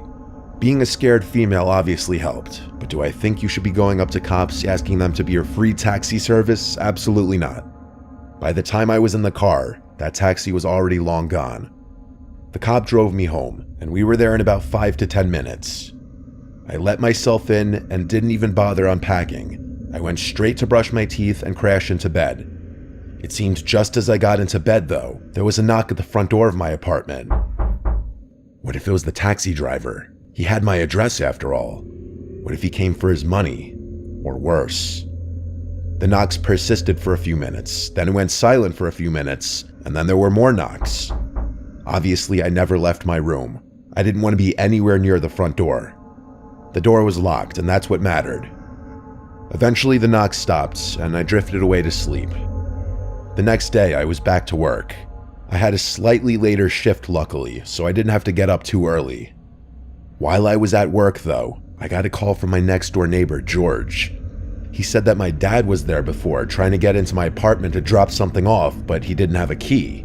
George was calling to confirm that I was in fact expecting my dad, and I said no, I hadn't heard from him. George said he didn't see him actually leave anything though, he was just checking through the windows, which caught his attention. I thanked him and then called my dad, and as I was expecting, my dad said he was at work and had not stopped by my house.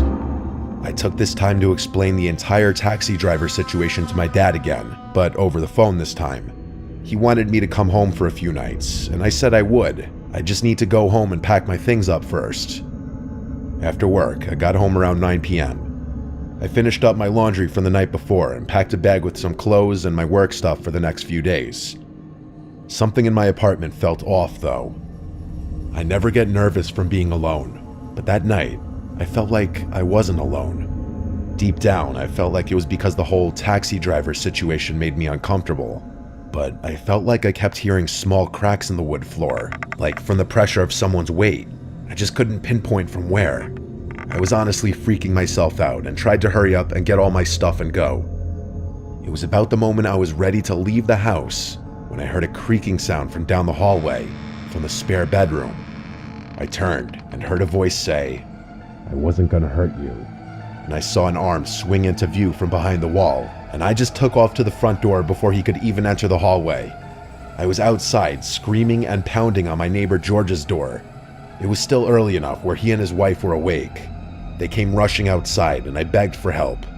Instead of entering my apartment, we called 911 and waited for the officers to show up before going inside. My apartment wasn't huge, so checking each and every potential hiding spot didn't take long. The back sliding door to the shared backyard area was open, which also suggested he fled through the backyard. Unfortunately, I didn't have any record of the taxi ride I took, so I didn't have the cab number or plate number or anything. I could only describe it as a yellow minivan and give the description of the man. I did, however, describe the route we took and the time I remember getting into town, hoping maybe they could knock on some local business doors and check their cameras pointed to the streets. I grabbed my already packed bags and headed to my parents' house, where I stayed for a week. They wanted me to stay even longer, but I had to get back home. My dad helped me install some cameras from Amazon on my front and back doors, and I also bought a taser to put next to my bed for self-defense. I've lived in 2 different apartments since this experience. I've never had to use the taser. I also avoid taxis now if I'm alone, as they are a lot less traceable than a ride-sharing app. But also, you hear about fake taxi drivers kidnapping people all the time. I have to wonder if that was a real taxi driver at all, or if it was a stolen vehicle.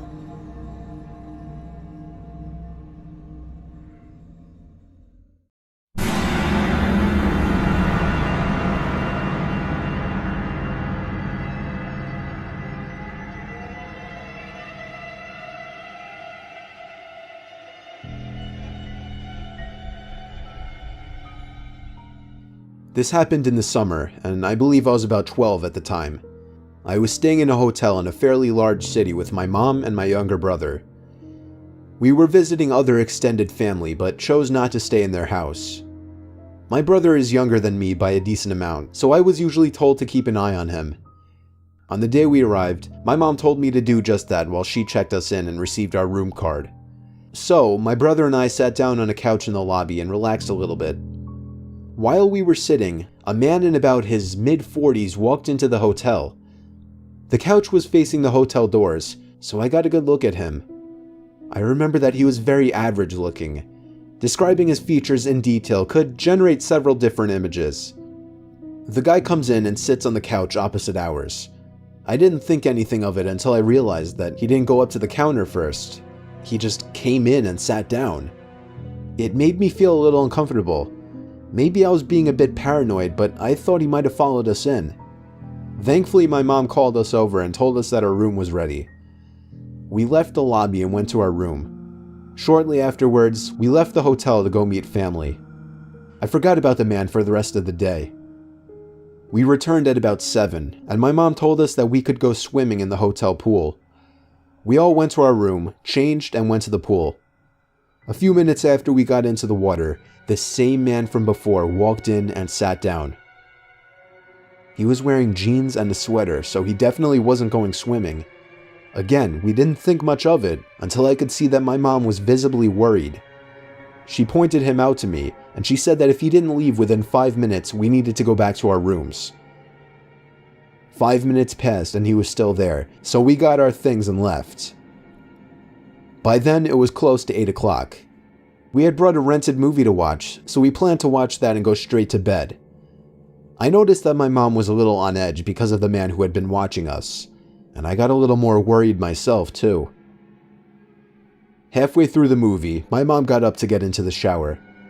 While she was in there, someone knocked on the door and said, "Housekeeping."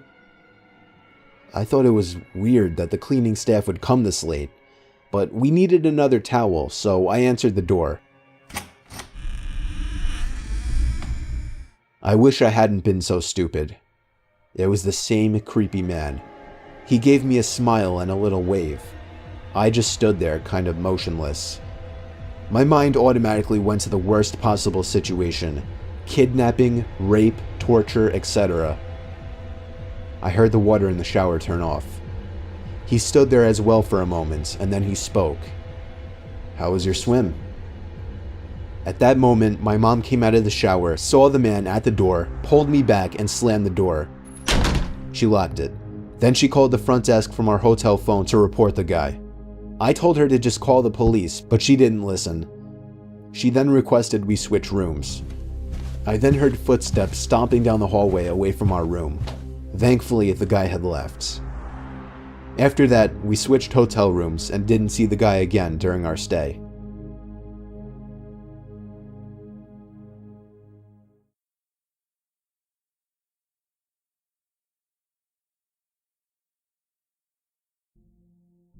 Have you ever gotten an uneasy feeling staying in a hotel room, especially by yourself?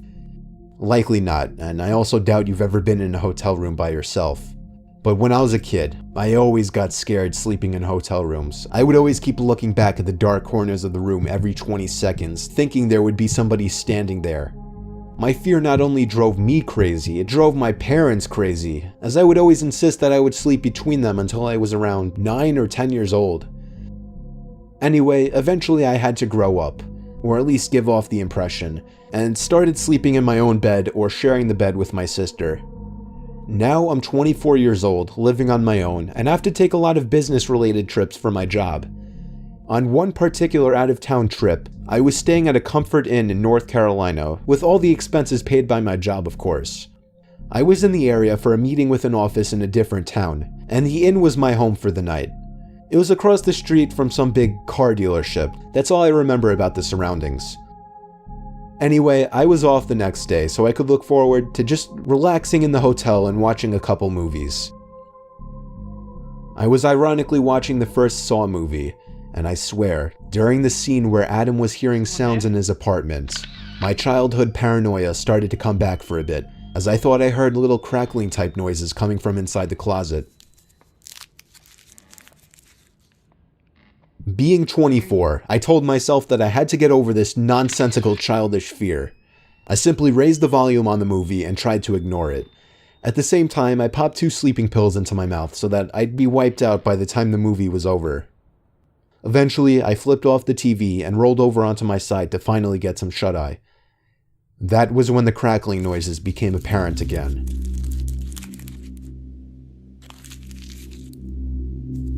It wasn't constant or anything. It was just like once every minute or so I'd hear this crackling type noise that I just can't describe coming from the closet.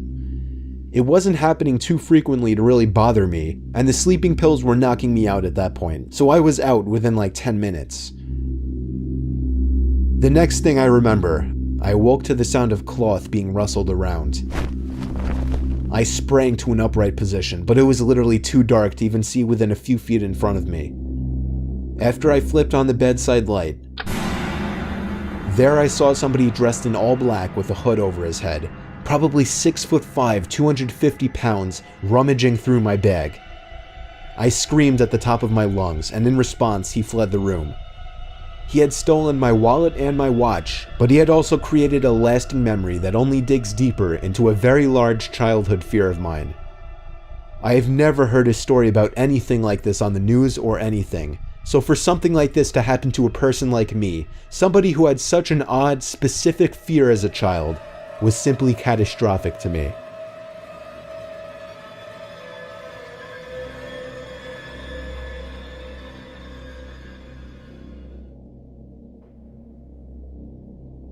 When I was 17, I started to develop some beef with my dad, who's a huge hothead.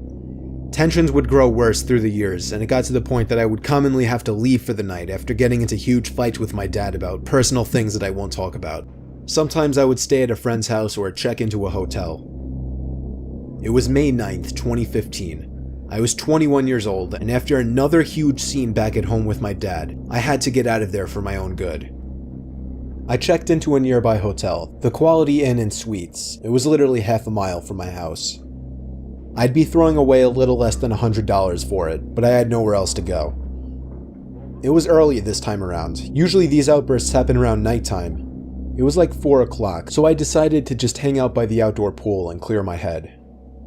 It was funny, I was the only one around in this hotel. The pool was empty, the hallways were empty, even the lobby was empty, except for, of course, the desk worker. Then again, it was only May, and it wasn't like we lived in some huge vacation destination of a town. My room was in the middle of the hall on the second floor. I had no idea why they'd given me that room, since it seemed like I was one of the only few people staying in the hotel. I hung out in my room after the pool for a bit. That's when there was a very light tapping on the door. I waited for someone to yell housekeeping, but they never did. Therefore, I ignored it. And to my surprise, even though I had the do not disturb sign on the door handle, I heard the beep of the lock on the door, and then I heard the door slowly opening. I called out, no thank you, not right now. I couldn't see the employee at the door because there was a wall that blocked the view of the door from the bed. There was a pause, and I repeated myself, growing a bit curious. Suddenly, the door slammed shut. It actually startled me. I got up to actually go follow them and tell them that that was rude. When I stepped into the hall, I looked to my right. Nobody. I looked to my left, and at the end of the hall, I saw the right leg of a woman turning the left corner further down the hall before disappearing. How did she get there so fast, I wondered. I ran down to the end of the hall, and that's when I heard another door closing. When I turned the corner, nobody. Just maybe 20 closed, unoccupied hotel doors. I was so confused and honestly a bit freaked out. I went down to the front desk to complain about the rude employee. The woman at the counter said that must be Rosa. She said she would question her about slamming the door later on. I thanked the woman and then went out to eat at the nearby TGI Fridays down the road. When I got back to the room, I was on the phone talking to my mom, who said that I shouldn't come back because my dad was still super pissed. I entered my room and told her how depressed I was with all this fighting bullshit, and she understood. When I hung up, it was only 8 o'clock. I wanted the night to be over.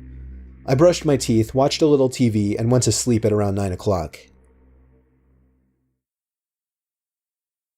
I awoke to a noise. At first, I didn't know what it was. I rubbed my eyes, sat up, and listened.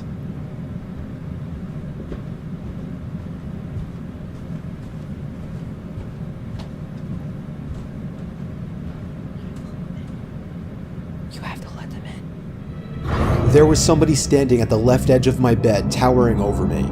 I screamed and felt like throwing up at the same time. It was a dreadful, horrifying feeling. The person then grabbed around my throat and started repeating the words, "You piece of shit." It was an older woman with a weak grip. I was able to escape easily. I ran to the door of the room. I heard her following me, but she stopped at the door when I ran down the halls to the front desk.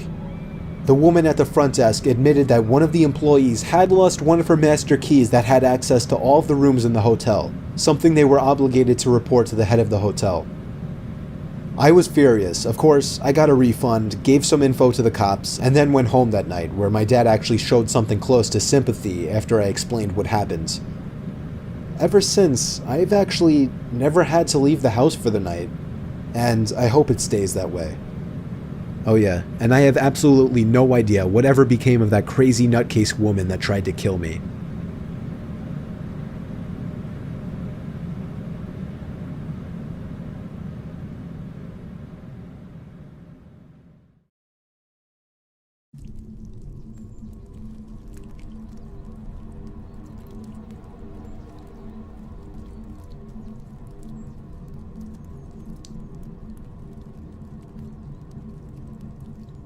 My family and I are probably the biggest skeptics in the world, which is why I can't explain what happened that day.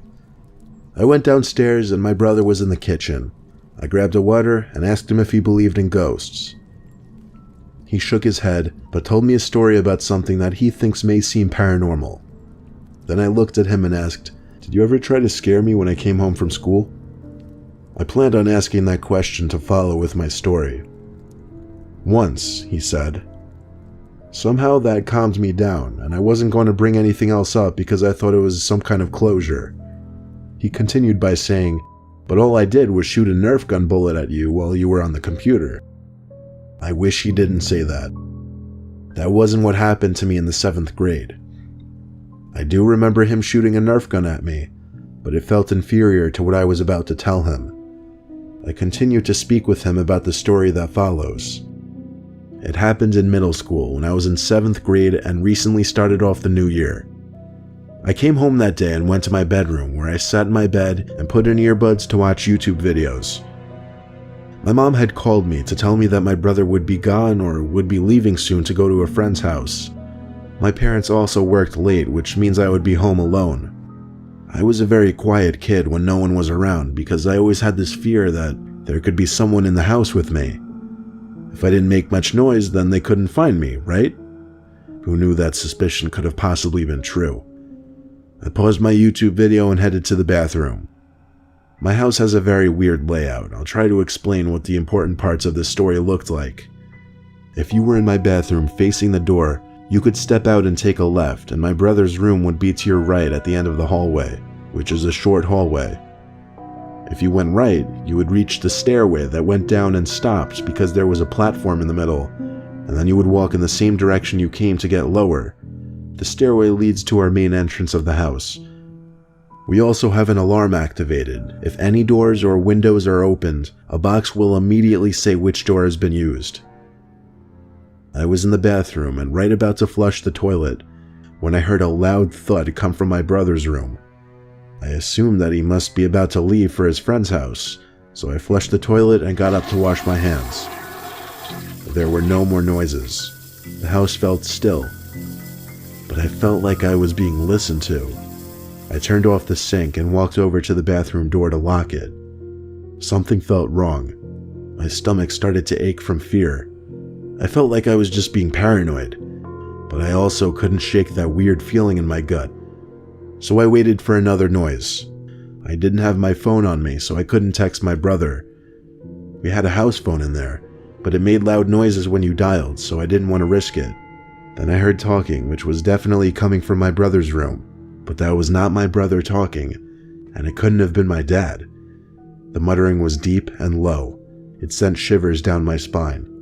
I could tell it was a voice because of the distinction of an S or a T, but I couldn't understand what it was saying. Then there was a slow pounding noise that started getting closer to me. It came out of my brother's room and nailed its way towards the bathroom door. It stopped dead in its tracks right at the door. I threw myself away from the door near the window, hoping that if it busted in, I could get away to leave. I couldn't fight whoever it was since I was a weak 7th grader, so that was out of the question. I covered my mouth to keep from breathing loudly in case they didn't know I was in the bathroom. Then they continued to walk.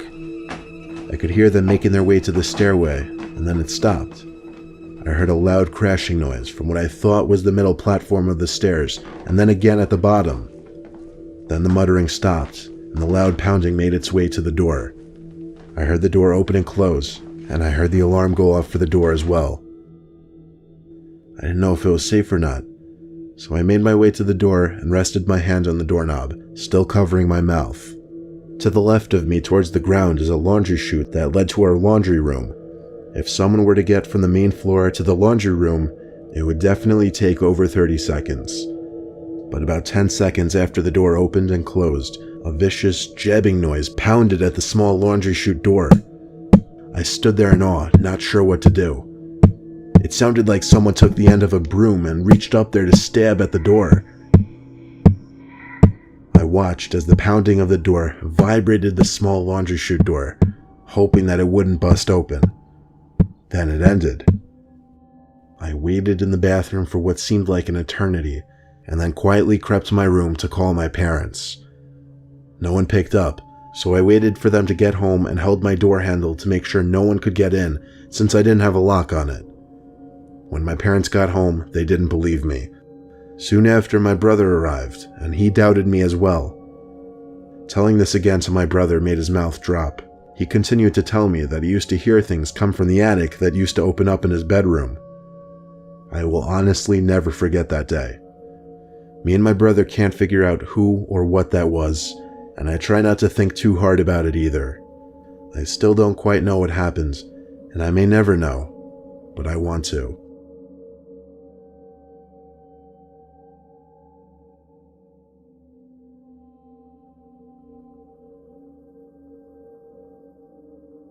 My name's Alyssa. I was 16 years old at the time, living with my mom in a crappy Bronx, New York apartment. Living in the Bronx was definitely an experience, not a good one. Always sketchy characters around, usually scary to walk alone at night, small apartment, and creepy neighbors. I don't mean that as an understatement. Our apartment was the second to last one in a hall on the 7th floor, and our neighbor, the owner of the last apartment in the hall, seemed to always be sitting outside his door, sitting on the windowsill. He would always make a point of looking at me when I entered the apartment, even when I would be with my mom. My mom told me to stay away from that man. We never even knew his name. He was a black man in his 60s, very little hair left, but his remaining hair was gray. He always had the same emotionless expression on his face when he looked at me, and then one day it started. Every time I would see him in the hall, he would say hi to me, but he'd call me by my name to make it even creepier. I wasn't exactly sure how he got my name, but I never asked. There was one night that my mom was working the night shift, so I'd be home alone all night. I came home at like 9 p.m., and the neighbor was as usual sitting on that windowsill as if he didn't have anything going on in his life. As I unlocked the door, this time instead of saying hi to me, he asked me if my mom was working tonight. Here's where I look back and cringe because of my own stupidity, because I foolishly nodded yes. He didn't say anything after that. He just slowly nodded his head. I didn't say anything else either. I simply walked inside and shut the door. I had enough of his creepy ass for one night. Basically, after getting home, I just washed up a little bit. I had a snack, did laundry, and took a shower. As I was in the shower, I heard a weird rumbling noise. It was a pretty concerning noise, but I couldn't even begin to try and pin out what it could have been. I got out of the shower after hearing it because I was concerned someone might have been in the apartment. I heard a similar noise outside of the bathroom. It seemed to come from my bedroom. I threw on the clothes I had in the bathroom and searched my entire room. I couldn't find a person, but while searching my room, I saw an ever so tiny hole in the wall. I got closer to feel it and look at it. Then I got down on my knees to look through it, and when I saw what was on the other side, I fell backwards because of how scared I was of what I saw. It was someone's eye. Someone was actually looking through that hole from the other side. Then I realized this wall separated our apartment from the creepy neighbor's apartment. Then I had a sudden realization of what that sound I heard in the bathroom must have been. I ran back to the shower and felt all around the wall until I found another hole, identical in size from the one in my room.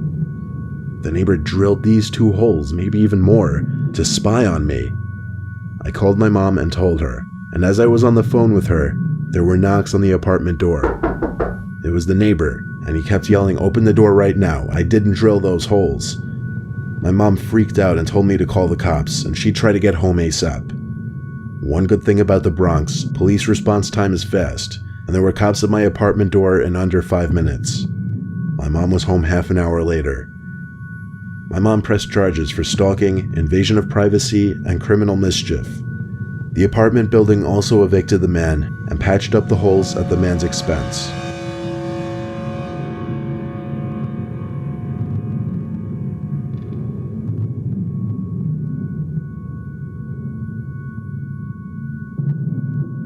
I'll never forget the time my friend Hal and I went camping. Hal is an Eagle Scout and nature lover, so he's always going out on these camping trips. One time I decided to come along and see what it was about. He went with his at-the-time girlfriend Maya. I received a last-minute invitation. We carpooled together and arrived to the destination 3 hours later. Hal doesn't believe in going to campsites because it doesn't give the real camping experience when you're surrounded by other people, so he took us to some random dirt trail off some dead road that he seemed to know about. He drove down this dirt road in the woods for a couple minutes until he seemed to be content with where we were. Then he put the car in park. It was such an inconspicuous place to stop that I wasn't even aware at first that we were getting out there. Hal unloaded the trunk. Most of the stuff we brought consisted of tents, sleeping bags, food, toilet paper, and first aid equipment. Hal said he usually packed a lot lighter, but was making this an easy trip for Maya and I, whatever that meant. Once we found a good place to set up camp, Hal basically assigned us tasks. Setting up a tent was one thing I knew how to do, so Hal told me to set up the 2 tents. Maya stayed behind with me and kind of helped with the tents, while also unpacking some of the supplies. Hal went off to find dry firewood. He would come back every so often with a couple pieces of wood. Nightfall came quicker than expected. Thankfully, Hal had collected enough wood by then to start a nice fire, and the tents were pitched. We sat by the fire, drinking and reminiscing about old memories, most of which Maya was not in the picture for. I imagine she got tired of hearing our drunken, nonsensical stories because she went to her tent before Hal and I. So, Hal and I stayed up for a little while longer, now being a bit quieter and keeping the laughter to a minimum as a courtesy to Maya. I finished my last beer, and I was definitely feeling it by then. We chatted for a bit more, until Hal told me to shh and listened. I heard it too. There was walking out in the distance, beyond the area at which the fire lit up. Hal assured me it was likely a deer. When I naively asked what if it's a bear, he reassured me that a bear would not come this close to a campfire or the sound of people. I asked him if he was sure about that. He didn't answer though. The footsteps seemed to be going in circles, getting ever so slightly louder with each passing minute. When the footsteps got close enough, we started to hear a disturbing noise. It was like a clicking, growling type of noise. "Is that a wolf?" I whispered. Hal didn't answer. He just motioned for me to get into the tent. I did what he said. I got into the tent that I pitched for myself, and I believe Hal got into the tent that I pitched for he and Maya. The clicking noise outside was getting more and more clear, and it increasingly became obvious it was not the sound of a wolf, or a bear, or any kind of animal I could imagine. It didn't even sound like something of this planet. The light from the fire outside cast an eerie glow onto the walls of the tent, and I had to cover my mouth so that I wouldn't scream when I saw the shadow on the tent walls of some horrific, huge, bipedal thing walking past my tent. The footsteps were so slow, but so heavy. It moved away from my tent towards the direction of Hal and Maya's tent. The next thing I remember, besides waiting in absolute horror, was Maya's scream. She screamed as if something were about to kill her. I didn't know what was happening, but I heard Hal screaming outside, "Run," over and over. I heard the two of them hurrying away outside, so I rushed outside and followed. We ran in the pitch black, no flashlights, nothing, and yet we still knew we were being chased by something. Footsteps followed close behind me since I was in the back. By some miracle, Hal managed to lead us right to the car, and without looking back, we all got into our respective seats, and Hal floored it down the trail. Hal drove down the dirt trail for about half a minute before we came to a dead end. He had to somehow turn this pickup truck around now, in this dark forest, not too far from where we were being chased. I urged him to turn off the lights so that whatever was chasing us wouldn't see us. He insisted he needed the lights on though so that he wouldn't hit any trees trying to turn the truck around. He shifted from drive to reverse, over and over. Meanwhile, I sat in the back seat biting my nails and clenching my teeth, looking around the woods outside, terrified that I might see that thing from our campsite. At long last, Hal got the truck completely turned around, and he once again stepped on it to get us out of that forest. We left everything at that campsite, at least $100 worth of equipment, but there was zero chance of us ever going back there. What caused Maya to scream was heavy breathing and something pushing into their tent, trying to rip it open. Hal still says he's never heard or seen anything like that in his life. He still has no idea what it could have been, but it definitely walked on two legs. How do we know it wasn't a person, you might ask? Simply because of its size and the noises it made. I think everyone has one truly horrific, unexplainable experience in their lives, and this was ours.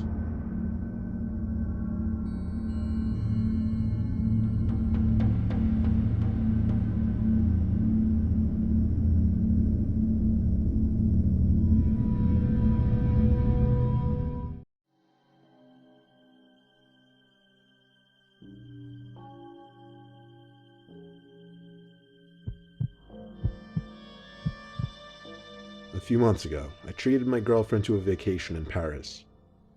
We stayed at some hotel called Hotel Atmospheres. My job allows me to work remotely from my laptop on my own hours, so at some points during our couple days there, I would sit in the lounge of the hotel by the Wi-Fi area to get my work done. My phone started to ring.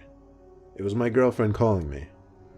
As I picked up the phone, I went to the nearby room where the coffee was and poured myself a cup.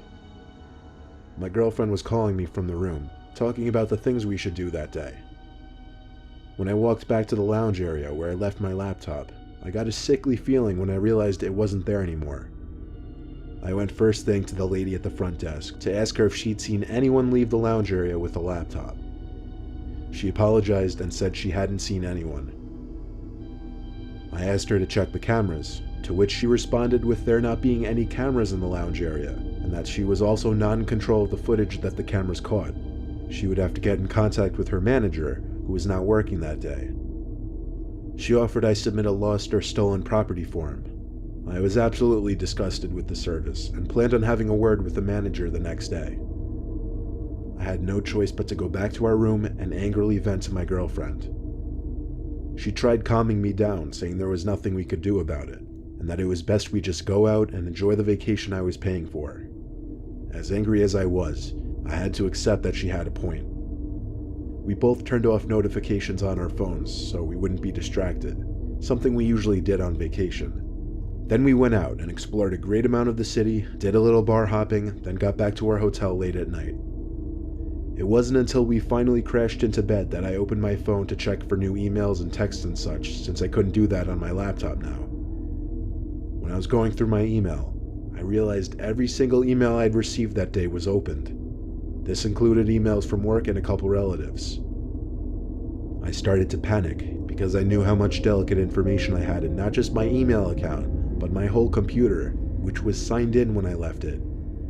I basically had all my personal information saved on that computer, including home address, phone numbers, personal pictures, passwords, credit card info, bank account info.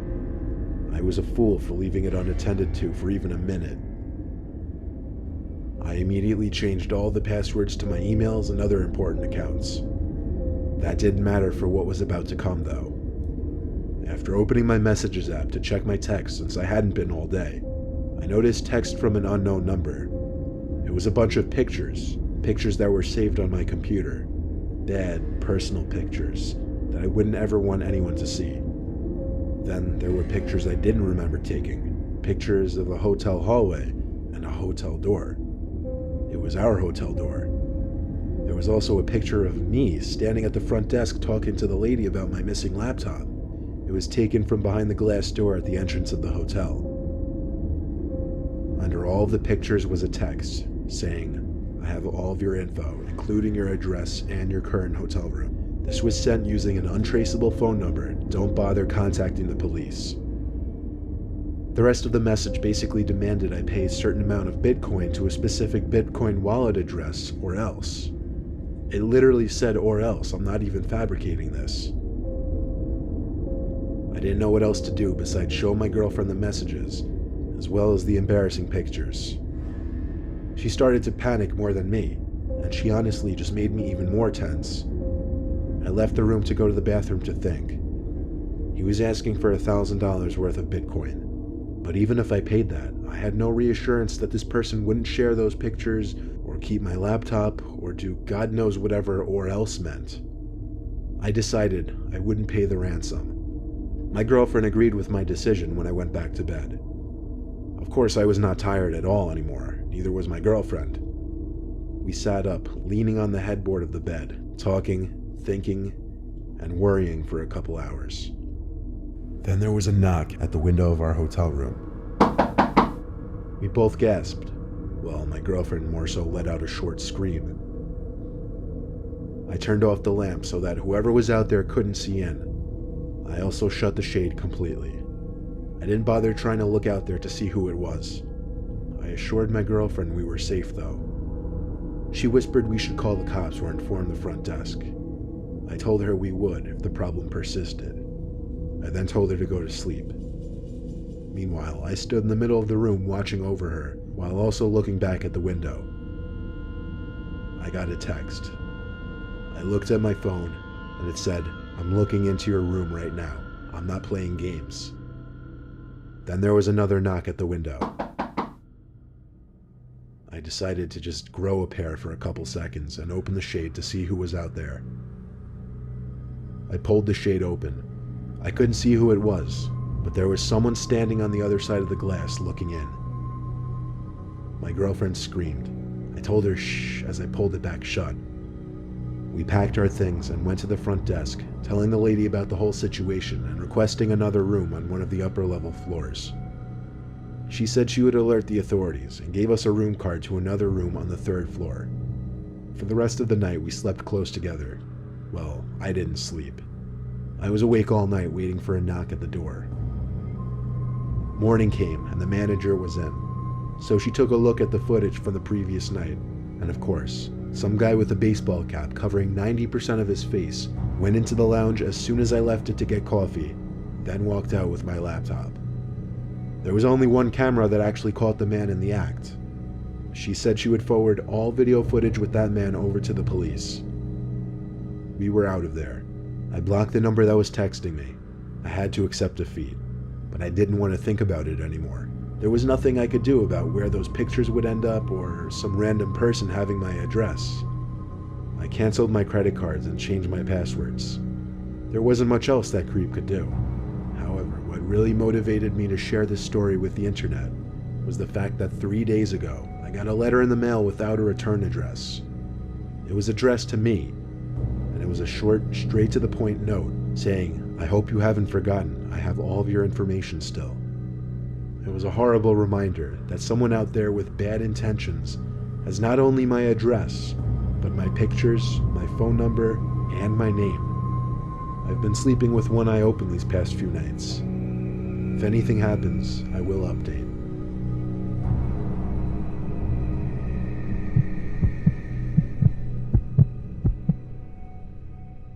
There was a time a few months ago that my good friend Ashley lost her phone.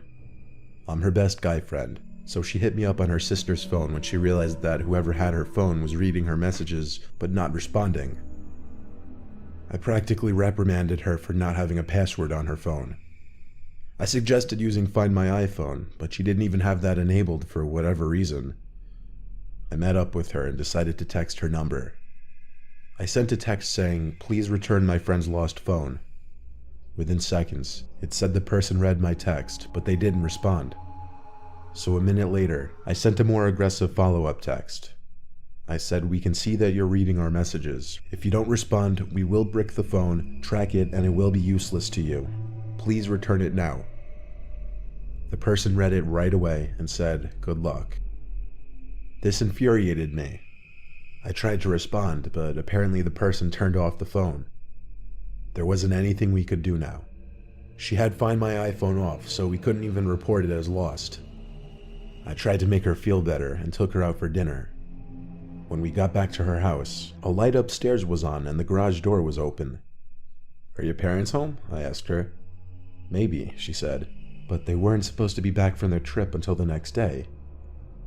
We went in through the garage door, and she pressed the button to close it. Then we went from the den to the living room, and she called out for her parents. One of the doors upstairs shut. We could see and hear it. The way her house is arranged allows you to see some of the doors upstairs from the living room. The door wasn't shut forcefully though.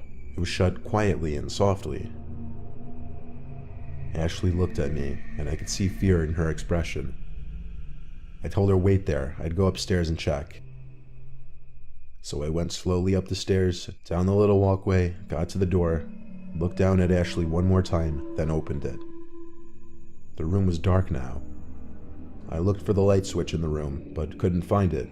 So I said to Ashley, "Where's the light switch?" Then she screamed, "Oh my God." She said that she had her address and the code to the garage saved on her phone. It took me a second to put together what she was implying, when just then, someone grabbed my arm from inside the room and tried pulling me in. I screamed and tugged away from the grip. I started to slam the door over and over on the arm that was pulling at me, eventually getting them to let go. I heard grunting on the other side. I must have done some damage. I told Ashley to run as I came down the stairs. The front door was only a few feet away, so we got out safely. We got into my car and I called the cops right away. We sat in front of the house in my car the whole time, making sure whether to know he left the house or not. A light upstairs turned on, and 5 seconds later, whoever it was walked to the window and just stood there for a while. Couldn't tell what he was looking at, nor could we see any facial features, but I did snap at least 10 pictures to show the police when they were to arrive. Then, the guy just walked away from the window and the light shut off. Minutes later, 2 cop cars with their lights on came speeding down the road and stopped in front of the house. I showed them the pictures before they entered the house, and we waited in my car.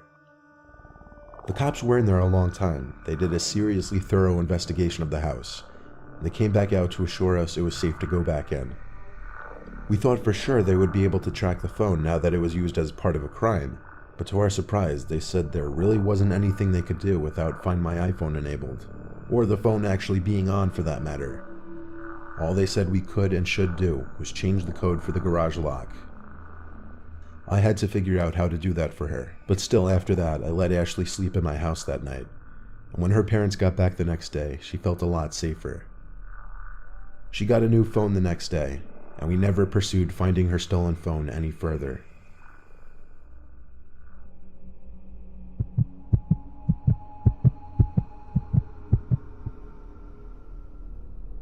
March 8th, 2019, on a Friday night. Me and 5 of my college buddies had a little night out. Not anything crazy, we just got dinner at some nice restaurant, then we hit a dive bar in the same block. We got a few drinks, played darts, and within a couple hours we were out. It wasn't until we left the bar that I realized my pockets were feeling kind of light. I checked both of my pockets and realized I didn't have my phone. I told my friends to wait as I ran back inside to look for it. I checked the seats at the bar, at the area by the dartboard. I even asked the bartender. He hadn't seen it though. A couple of my friends came in, and I asked one of them to call my number, but quickly realizing that was kind of pointless in a loud, crowded bar. I asked the bartender to please call my number if my phone were to turn up. Sadly, I knew that was wishful thinking. We traced back to the restaurant to check the table we sat at, and I asked the staff if they had any missing phones. None. So it was safe to assume my phone was taken by someone at this point. But I still remained hopeful that maybe the bar or restaurant would call me the next day. That night, when I got home, I started cleaning myself up, getting ready for bed. For some reason, it took me that long to remember I could just use that Find My iPhone feature. I would have to sign into iCloud on my computer to use it. But when I was all signed in and everything, and that little map came up on the screen, I was confused when the phone was showing up as right above my house. For a second I felt excited, like maybe I had the phone on me the whole time. I checked the pockets of the jeans I was wearing, but it wasn't there. I had no other pockets, and I knew 1000% I had my phone with me at some point in the restaurant. So how could it be at my house? Maybe someone left it at my front door. So I went outside and checked the stoop and the mailbox. It wasn't there either. Either way, it was insanely late and I was exhausted. As long as it said my phone was currently at my house, I figured I'd find it in the morning and figure out what happened. So after coming back inside the house, I did one last loop around the house, turning off all the lights and going upstairs. I sleep with the door open because I live alone. At some point, before finally climbing into bed, I heard a rattle from downstairs. It sounded like the pots and pans rack being banged into. I tiptoed downstairs. I saw that there was a light on down there somewhere. The light was leaking ever so slightly into the living room. I got to the kitchen and no one was in there, but for half a second I could see the light from my sunroom on. It turned off just as soon as I noticed it. I walked through the kitchen to the glass door that led to the adjacent sunroom. I would have to walk inside of there to turn the light on, and there was no way I was about to do that. So I just went as close to the door as possible and looked inside. I came close to screaming out loud when I could make out two figures standing in the darkness that was my sunroom. They were both standing nearly identically the same way, arms and legs kind of spaced out from their bodies to give an overall wider appearance to their stature. It seemed as though they had their backs to me, as I couldn't see their faces, only blackness, which I assumed was their hair. I ran to grab the kitchen phone to call 911. I reported a break-in, so the operator said there would be police arriving shortly, who would sneak up to the house, find the point of entry for the intruders, and apprehend them. The operator said the police would call me if they needed to, and asked me to hide in a closet and wait there until I heard the police downstairs. Then she told me to hang up and stay as quiet as possible. Waiting in that closet felt like it was taking centuries, mostly because of the tension of waiting in silence and motionlessness, expecting and dreading hearing any kind of noise. And actually, I did. I heard loud clonking footsteps coming from downstairs. They were coming up the stairs. They got louder and closer. Pretty soon they were near to the outside of the bedroom, but I never heard them enter the bedroom.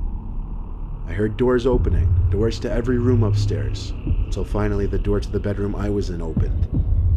I balled up as little as possible in the corner of the closet, tucked under a blanket to hide myself. The closet door opened, and I felt my heart in my throat at this point. I did my best not to move, even though I felt my life flashing before my eyes. The door to the closet shut, and I heard footsteps leaving the room. Then I heard two pairs of footsteps go downstairs. I felt it was finally safe to move and breathe. After a few minutes of silence, the next sounds I heard were the voices of police officers yelling downstairs. I jumped out from the closet and rushed down to them. They entered through the sunroom actually, apparently the same way the intruders did. There were a total of 4 police officers in my house. The 2 intruders seemed to be gone, which was no surprise, one of the officers said. Usually the intruders would be out of the house before the cops arrive. So one of them had a notepad in hand and was taking down notes for my description of the whole night. They even took down the specific details of my phone and reported it as a lost item to somehow help with the case. After that, the cops left, but assured me there would be a car patrolling the area all night. The next day, I found my phone left on the kitchen counter. I figured they must have left it to avoid being tracked any further, and because it was useless to them. My 2 friends joked around that the 2 intruders were simply trying to return my phone and that I should find them and thank them. Nothing has happened since, but it's hardly been a month, so I'm still kind of uneasy about sleeping in this house.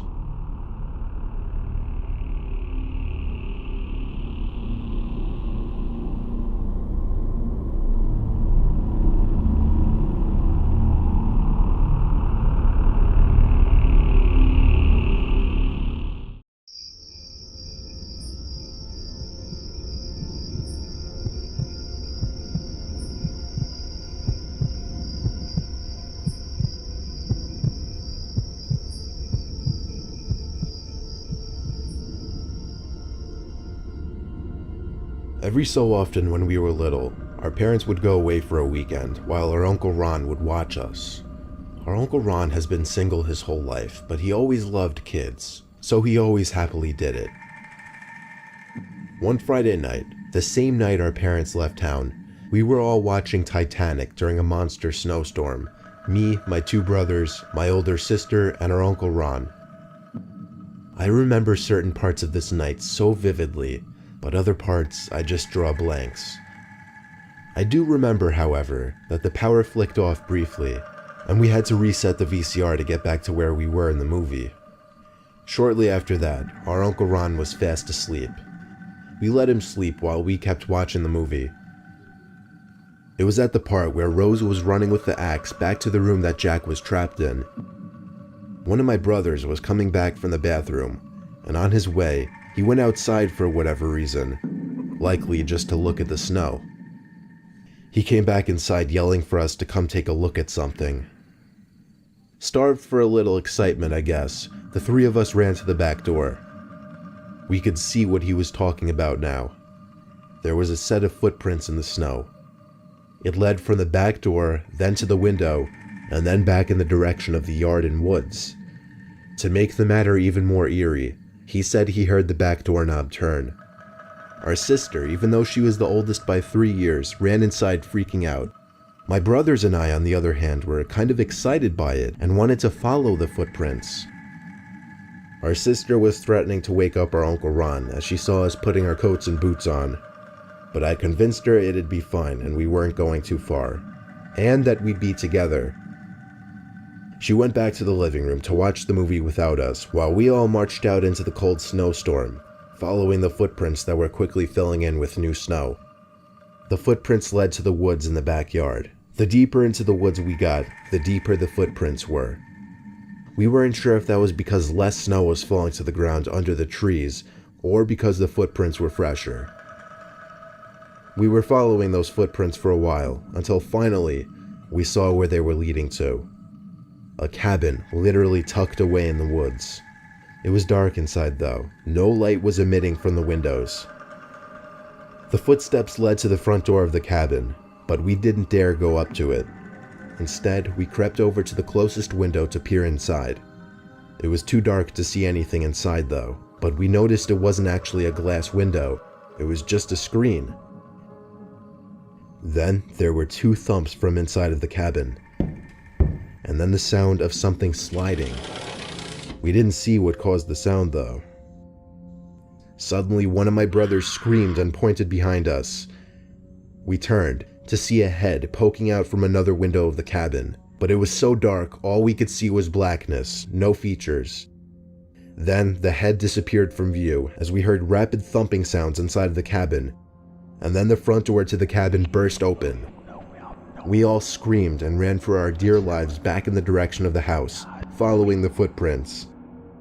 I don't think we were actually chased though. The next day we tried taking our Uncle Ron on a hike to that cabin, but we couldn't for the lives of us find it. The creepiest thing to this day, we still live in the same house, and after all these years, we still never came across that cabin again. In fact, we can't even find it on maps or Google Earth. If it weren't for the fact that I was with my 2 brothers, I would question if this ever even happened.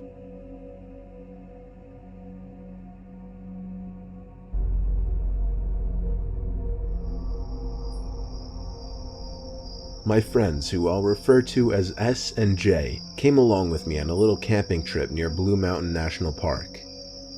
We set up camp near a small pond just because it seemed like the coolest place to chill.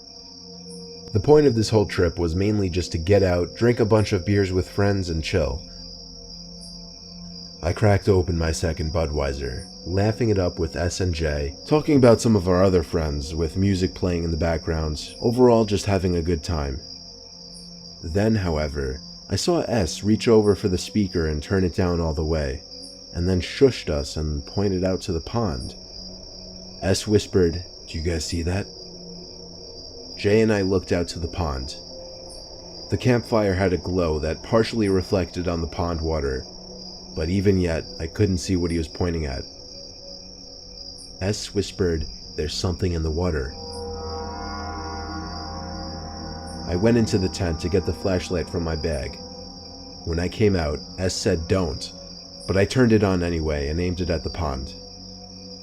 The light didn't reveal anything or anyone, but we did all hear the sound of water being pushed, as if someone or something were walking in it. I turned out the light just because I was freaked out and looked at my two friends, who were both wearing cringing faces. I told S to shut off the speakers completely now. We all sat in our chairs, not really saying much anymore, just listening to the surroundings. About an hour passed, and within that time, nothing happened. So we grew more comfortable again, and things went back to normal.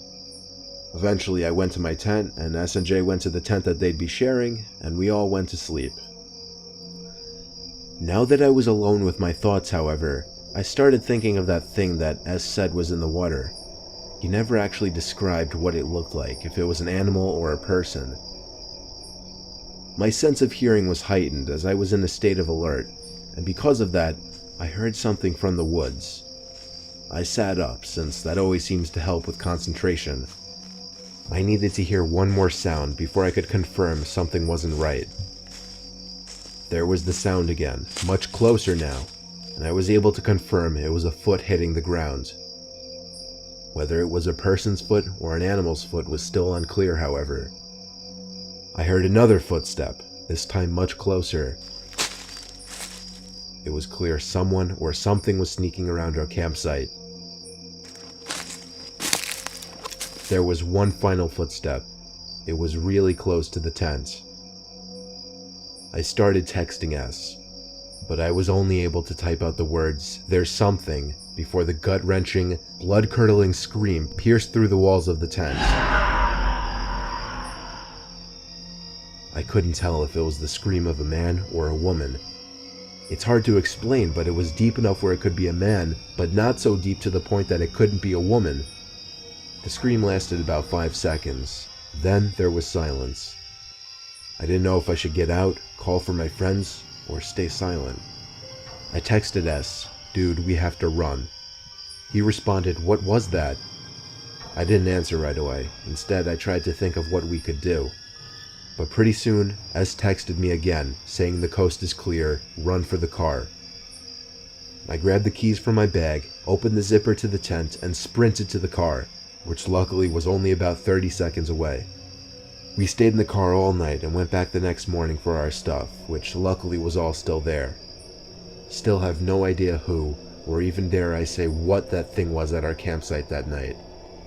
Just happy we got out okay.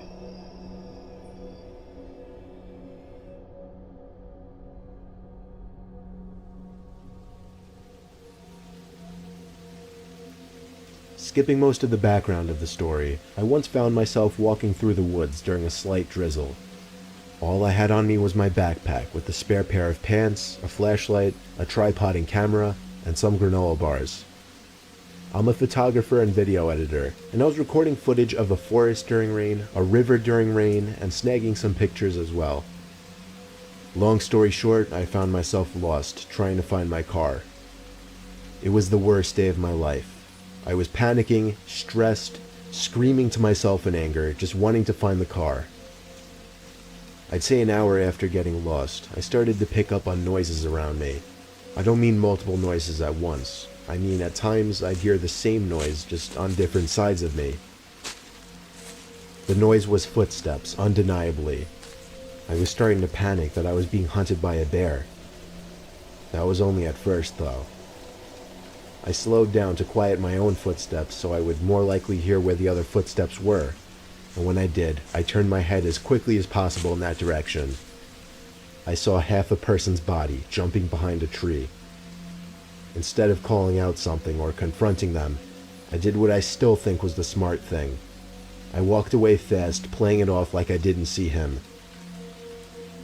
It was starting to get darker every minute now, and the rain was still coming down lightly. But my heart was racing faster than ever. I checked my phone every 10 seconds and finally got one bar. I stopped walking, wiped the screen of rainwater, and opened maps first thing to find the nearest road, which was very close. I let out a sigh of relief, only to hear footsteps closing in on me from behind. I turned and spotted the person again. It was a man, and I know that in of itself doesn't sound so disturbing. Just really sketchy, but I'm telling you, the sight was horrifying. I could only see the man briefly before he jumped behind a tree once again as if he thought I couldn't see him. But he looked huge. Really tall, average build, maybe a little overweight, jeans, and from what I could tell, a dark blue jacket with the hood up, half zipped down, exposing a white shirt underneath. He also had on glasses, but that's all I got of his face. He was hiding behind a tree maybe 15 feet away, and over the sound of millions of raindrops, all I heard was psst, psst. Now I ran. I didn't care anymore. I was borderline about to have a panic attack. I continued running when I found the road. I ran until I thought there was no chance of him catching up to me. Then I continued walking until I finally hitched a ride from a passing car, who took me back to where I was parked. I didn't bother mentioning what happened to the driver. I just told him I got lost is all. He went on his way as I got into my car and drove the half-hour trip back home, all the while reflecting on what just happened and my life.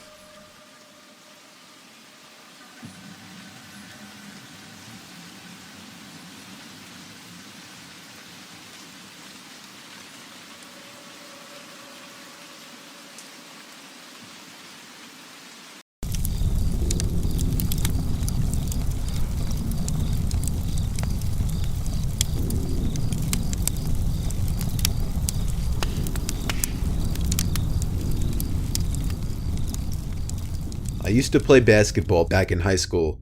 I was never really too good or anything. I just played so I could say I played a sport and to put something on my college resume. This one particular game, we were playing some nearby school, I can't remember the name of it, but we were home. This wasn't a very important game, so not a lot of people were watching in the bleachers. I think we were down like 22-13 when some kid on the other team started trash talking me and a few of my teammates, but mostly me, making fun of my size and my hair. It got to the point where after every shot I missed, the kid would throw some wise-ass comment my way. Eventually I couldn't take it anymore and I shoved the kid as hard as I could. He fell on his back, sliding off the court. My teammates held his teammates back from attacking me as the ref blew his whistle and ejected me from the game. I didn't care, it felt way too good to feel bad about it. I walked right past my coach, not even batting an eye, and went straight for the locker room. The door was locked for some reason. I didn't want to have to awkwardly ask my coach to go unlock it, so I went outside and went around to the other side of the boys' locker room where there was an outside entrance. Strangely, that one was open. That door was never left open.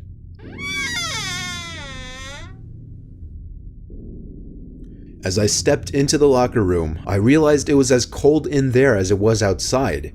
The door must have been open all game. The lights also weren't on, and I didn't have my phone on me, so I couldn't use the flashlight or anything. I shut the back entrance door and began feeling around the walls like a blind person, looking for the light switch. Over the sound of my skin rubbing against the brick wall, I heard a locker click. The sound of one of the lockers closing. I confidently called out, "Who's there?" assuming it was one of my teammates. No reply. It was dark in there, but not the kind of dark where you can't see anything. I began a slow walk down past the aisles, scanning each one for anybody who could have made that sound. And all the while I heard footsteps in the room, so I knew I wasn't alone. I got to the last aisle and saw for a mere second at the opposite side of the aisle someone really big moving behind the lockers as if they were hiding. I felt my heart skip a beat and was officially freaked out. So I decided to just leave and wait for the game to end to get my stuff. I made my way to the main entrance and tried to pull the door open, but it was locked from the inside too. I found the light switch right next to the door though, and the return of light made me feel a little better. With the light on, I gained the confidence to just confront whoever was in the locker room. Again, I started doing laps around the locker aisles, but I didn't see anyone. However, I still heard the footsteps opposite me wherever I went. If I was in one aisle, I heard the footsteps exactly opposite me in the next aisle over. I continuously called out, "Who's there?" I never even got so much as a cough in response. I became almost out of breath walking and running around the aisles so much. I then looked at the lockers and realized that in between them were tiny holes in which you could see over to the next aisle. I had an idea. I could peek through one of those holes and see who was on the other side. And so I quietly got on my knees and put my eye up to one of the holes. At first, all I thought I saw on the other side was darkness, as if something were blocking it. But I quickly realized what it was. What I was looking at through that hole was an eye. I ran out that back door quicker than I'd ever run in any of my games.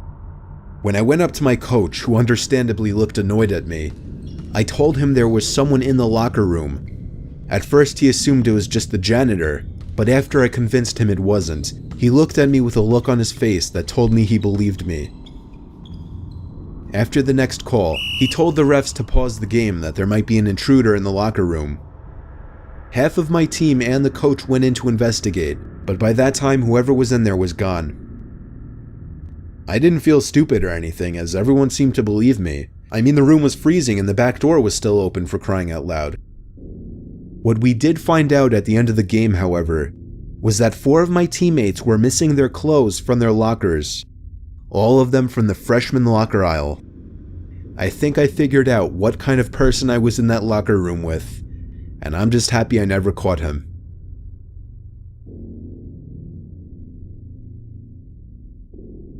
My brother's a hockey player, but he's only 13 years old, so I have to drive him to his games and practices a lot. His team always plays in an outdoor rink, so it usually gets really cold out. A couple weeks ago, I took my brother to his game, and since I usually get bored when I stay at his games, I took my girlfriend Michelle to watch with me. My brother's team was down like 4-0 by the end of the first period, and we really weren't enjoying it anymore, so me and Michelle decided to go to a more private location, not for anything sexual, just to smoke the stuff we brought with us.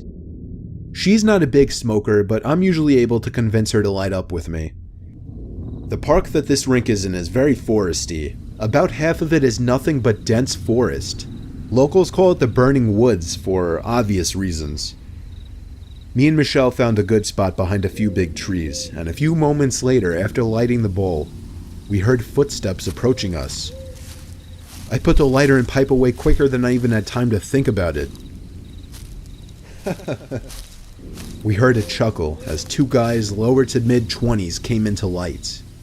One of them had a painfully cliched mohawk with a green stripe and black fuzzy hair beneath. The other a big bald guy with a goatee. The guy with the mohawk laughed and said, "It's cool, don't worry about it. You got enough for 2 more?" My first instinct was to say, "Piss off, I'm spending time with my girlfriend." But for some reason the words that came out were, "Yeah, I think so." I'm a serious coward. I always think of appropriate things to say in my head, but I never gather the courage to actually say it. After I said yeah, he told me he was just kidding, but that he had some super dope Durban poison or something in his car if we were interested. I looked at Michelle, who shrugged her shoulders, but I knew deep down she didn't want to go with them, just like I didn't. I then looked in the direction of the hockey game. I told him, "Nah, it's okay, we were just finishing up anyway." The guy just nodded his head and said, "Oh." He stuck out his hand for a goodbye high five / handshake, and I shook his hand. I directed Michelle back in the direction of the hockey rink. We both agreed that those guys were weird. We stopped when we thought they were far away. It's not like there wasn't any point in not smoking just because of that encounter. I gave Michelle the pipe and lighter, and as she flicked it, I could swear I heard footsteps moving through the leaves again. I did a quick side glance about 2 o'clock, and I knew he was there. The guy with the green mohawk. He was standing behind a tree with his head just kind of peering out from it. I did that thing with my eyes, looking over in that direction to kind of hint at it to Michelle. I didn't want to confront the guy, because at this point I knew something was wrong with these guys. And as I was already having no part of this, we both heard a stick snap from right behind the tree we were standing by. I pulled Michelle with me as we walked back closer to the hockey rink and back into the lights. At this point I lost interest in smoking. I just wanted to go back to the safety of the bleachers. We made it past the tree line and back onto the path when we heard one of the guys call out, "Hey, come back." We turned around, and there they were. The two guys standing by the edge of the tree line, maybe 20 feet away from us, with haunting smiles on their faces. And then I looked past them and saw a third guy behind them, half covered by a tree. "No, it's okay, guys, thanks," I yelled back. "It wasn't a request." Those words hit me like a bullet. I dared not turn around. I simply nudged Michelle forward even faster to the bleachers that were now only about 50 feet away. I feared if I turned around I'd see a gun or something in his hands. We made it back safely to the bleachers with the feeling of comfort being around other people. The game ended and my brother's team lost 9-5. My brother stayed after a bit to speak with his coach, who was offering him a position on his other team, and by the time he was done, just about everyone had already left. With 3 cars in the parking lot, we all got into my truck and went home. But on the way out of the parking lot, I noticed immediately that the car behind us was tailgating and then shortly after started honking. I knew it was them. It had to be. They must have waited for us in their car. Why were they targeting us specifically? We didn't do anything. By a lucky break though, we didn't even have to drive all the way down the street. Parked on the corner of a side road, seemingly waiting to give tickets to unsuspecting drivers, was a Ford Explorer police car. We pulled up next to it and the car behind us kept driving past. The cop rolled down his window and we pointed at the car, telling him that those guys were harassing us. All the cop did was nod his head and say okay before rolling up his window. I took that as our cue to drive away, but I drove slowly hoping to see his car turn on along with his lights. They didn't. For whatever reason, he didn't care to chase them down. 2 weeks later, it still bothers me every day, and this whole situation still scares me every day.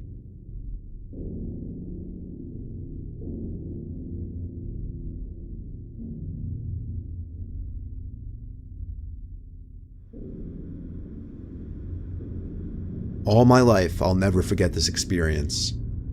I've always had a close group of friends who I could relate to and that we all loved baseball. 6 of us were on the same team in a league, while all 8 of us consistently played pickup baseball with each other. We lived in the country, and there was this really low-key, convenient little clearing in the woods which had a baseball field and a basketball court. I shit you not, it was almost like our own little private park. Nobody else was ever there, mostly because nobody knew about it. It was off some dead-end dirt road with nothing on it, and it was surrounded by nothing but forest.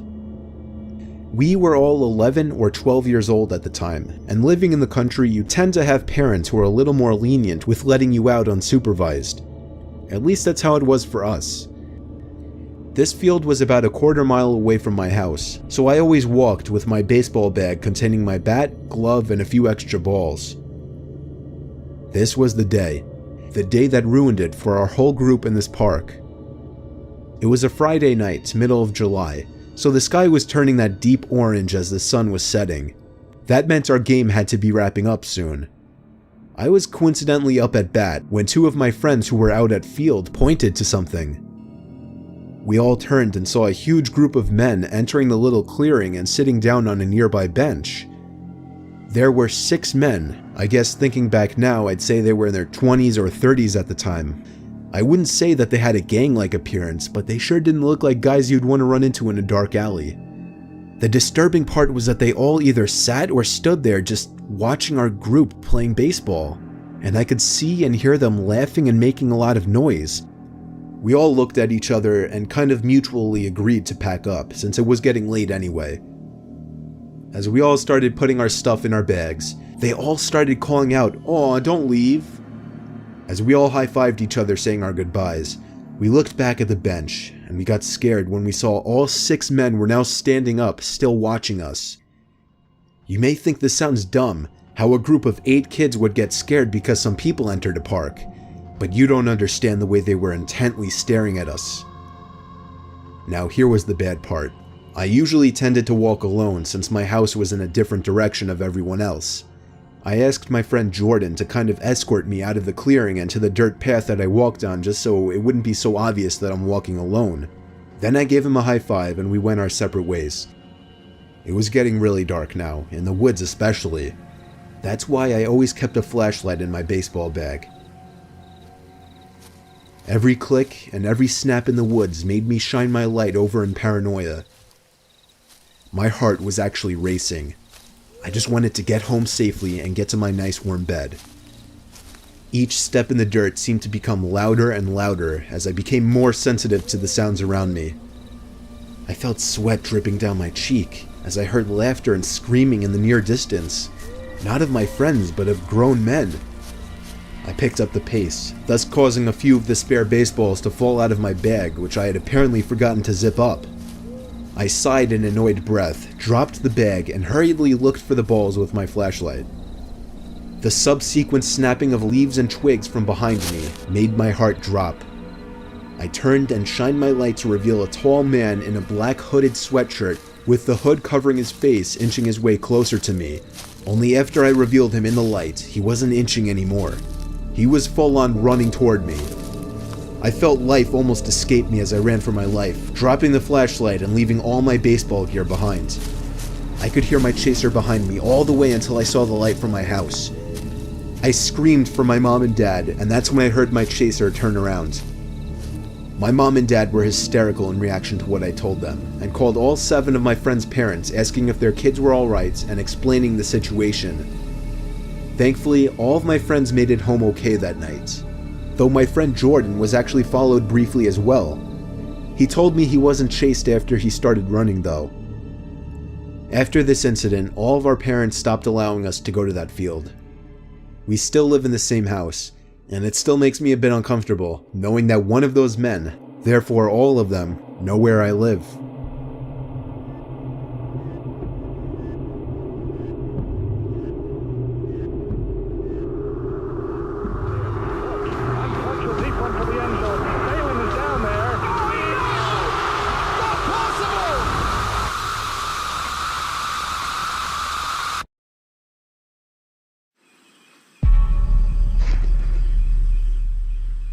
These are 3 honeymoon stories. Oftentimes, newlyweds take their honeymoons in foreign countries where the locals may not always speak their native tongue. In one of these stories, that exact scenario proved to be a problem, as a matter of fact. Learning a second or third language can prove to be a very useful skill that will come in handy many times in your life, and the app Babbel has now made learning a new language easier and more fun. All you need is 10 to 15 minutes a day, and within 3 weeks, you'll be quickly picking up a new language. Unlike other language apps and websites that may teach you robotic phrases that not even natives may use, Babbel thrives on preparing you for conversational language that you will be able to use in the real world. Also be sure to check out Babbel Live, where you can also take online classes in real time for a more personal approach. Right now, if you buy 6 months, Babbel is offering you an additional 6 months for free. Check the link in the description.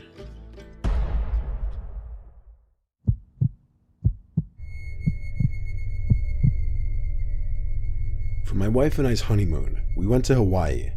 Our hotel was on Maui, which we heard was the best island for couples and honeymoons. The hotel was on the beach, and every night they'd have torch shows, luau's, and other kinds of live entertainment. During the first few days, we did a lot of drinking and restaurant hopping. On our 4th day, we wanted to explore one of the jungle hiking trails, as there are a bunch on the island, and it was on our bucket list for the trip. We drove our rental car a long drive to the nearest parking lot to PPY Trail, a long scenic trail in the bamboo forest in the jungle. The trail would eventually lead to numerous waterfalls and hidden ponds that you could swim in. We were told about it by some locals and other tourists, so that's what we wanted to do. There were a few cars in the parking lot, but the parking lot wasn't just for this one trail. Walking down the path for a while, it truly was just a wall of bamboo on either side of us. It was truly an environment I'd never seen before. My wife stopped us and pointed at a small animal slightly off the trail. It was a mongoose. It was stopped, looking at us, and we both thought it was adorable. My wife started approaching it slowly, bent down to appear smaller and less intimidating. I did the same. Of course, the little creature ran away pretty swiftly, and my wife chased after it goofily. I followed suit. As we got deeper into the jungle, straying away from the trail, we heard the sound of water. It was a waterfall nearby. We followed the sound of it until we came to this beautiful pond with a small waterfall pouring into it. We dipped our feet in the water, and it was a surprisingly comfortable temperature, and it was deep enough to submerge ourselves in. So we decided to do a little skinny dipping, knowing how unlikely it would be that anyone else would be here. Well, apparently we were wrong about that, because as we were in the water, my wife shrieked and said, "Oh my God," as she pointed at some older man in a straw hat with a long gray beard standing in the jungle half behind a tree, staring at us. I'm too nice of a person, so I waved for some dumb reason, instead of yelling to stop creeping on us, because that's what it looked like he was doing. He didn't wave back, he didn't smile, he didn't even move. I looked at my wife and said we should leave, but she didn't want to step out of the water naked for him to see. I kind of agreed. So now I called out to him, asking if he needed something, and only then he called back in a surprisingly deep voice, saying he's looking for his dog. I said we haven't seen it, and then he walked away. I said to my wife we need to go immediately. We got out of the water and got dressed, then tried to find the trail, but we couldn't find it. We strayed far enough away from it that we were apparently lost. We had lost the direction we came from, and there was no cell reception out here. It was getting late in the day, and panic was setting in. By the time the sun was setting, my wife was in tears. All the while, as it got darker and darker, we felt as though we were being followed, hearing footsteps every now and then. It reached the point where the jungle was completely dark now, and we had to use our flashlights on our dying phones. But when we heard footsteps coming from behind us again, I whispered to my wife to turn it off to not reveal ourselves. We felt like we were being followed for hours. After turning out the lights, it was pitch black for a second, until my eyes started adjusting to the darkness. As soon as that happened, I noticed the figure about 10 feet away, and it was slowly creeping closer. I backed away slowly as I pushed my wife behind me. I said, "What do you want?" in a very nervous voice. My wife apparently didn't see him, because she turned her phone's flashlight back on and aimed it at the figure, revealing it to be that old man with a straw hat and beard holding a hacksaw. We both screamed. My wife let out a scream of fear while I screamed "Go, go, go" to her. We ran through the jungle without any lights. There was just enough light to barely see where we were going. We ran and ran and ran, thankfully wearing sneakers and hiking attire. Eventually I got cell reception, so we followed the map back to the parking lot we came from, which took a good 10 to 15 minutes of running. We made it back to the car, and at that point, it felt like we were given a new chance at life. The next day we went straight to the Maui Police Department and reported the whole incident in an attempt to warn other tourists who may be visiting that specific trail. After that, we tried the best we could to continue our honeymoon, but it definitely put a damper on things.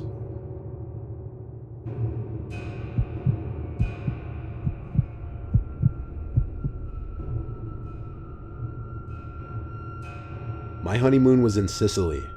Our hotels were in Palermo, Cefalu, and Messina in that order. While in Messina, we did most of the sightseeing at sites like Taormina. Messina was packed with beautiful old architecture and museums to explore, which is what my wife Patricia and I enjoy the most. Messina is a port-heavy city, and like the rest of Sicily, there are a lot of English-speaking tourists, but also a lot of Italian-speaking locals. We don't really speak any Italian beyond maybe an elementary level. We'd have a lot of locals approaching us trying to sell us things. At night, the vibe where we were was fun. Lots of music, people drinking and dancing and whatnot. We were partaking a little bit, while also continuing to walk around and explore. The night got the better of us, and we ended up getting pretty drunk, and the time flew by. Pretty soon it was past midnight, and things outside on the streets were simmering down. We took a wrong turn back to our hotel, and kind of lost our way. Eventually we ended up in this sketchy alleyway, and Patricia was getting upset that we seemed to be entering a sketchy area.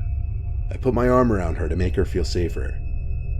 Suddenly some guy came up to us obnoxiously close, speaking Italian like a machine gun, so quick we couldn't even attempt to understand any words.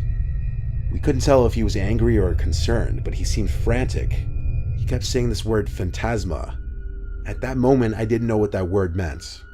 I pushed the guy out of our faces and walked Patricia and I quickly out of the alleyway. He yelled more stuff at us in Italian. I didn't understand a single word of it. As we got away from him, I googled what the word phantasma meant, because it was the only word that he kept repeating that stood out. It means ghost, and when we found that out, we looked at each other. I couldn't help but nervously laugh to try to get Patricia to laugh as well, simply because it sounded ridiculous. We were in this dark, sketchy area of the city for sure. There didn't seem to be anyone else around. We'd normally call an Uber, but it's not even a thing in Sicily, so we had to walk it. I have to admit, I was probably as uncomfortable as Patricia, as we'd heard certain parts of the city were unsafe at night. There was this quiet woman's crying sound coming from behind us all of a sudden. We both heard it, and we both looked back. There was this young but freakishly tall woman about 10 yards away from us, walking slowly in our direction. Her face was buried in her hands. Her height was actually unnaturally tall. She looked taller than me. In fact, it was so creepy that even Patricia, who's usually a sweet, nurturing person, whispered that we should get the hell away from her. We jogged down this narrow street and turned left to another alleyway. And we turned back again to the crying sounds. That woman was now at the end of this alleyway, just behind us, but still walking at the same slow speed, her face still buried in her hands.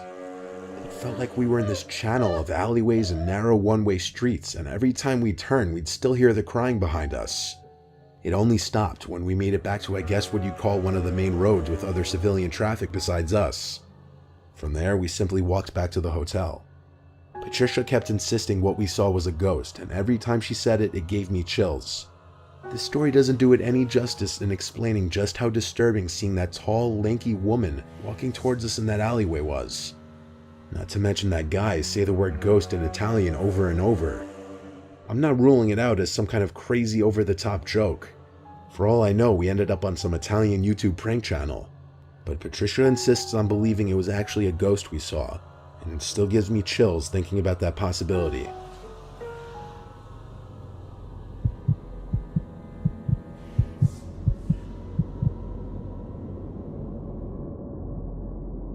We aren't the richest couple out there. We both work 9-to-5 jobs to make ends meet. We're doing all right now, but back when we got married, we were struggling. So when it came time for our honeymoon, we couldn't go all out and blast all our money. My wife, who I'll choose to keep nameless, was doing research for affordable beach getaways, and she found a private house in the Bahamas for 3 nights on Airbnb, so we went with that. After flight tickets and the cost for the rental, it didn't even come out to that much. Upon arrival, we entered the code for the padlock on the door to let ourselves into the home.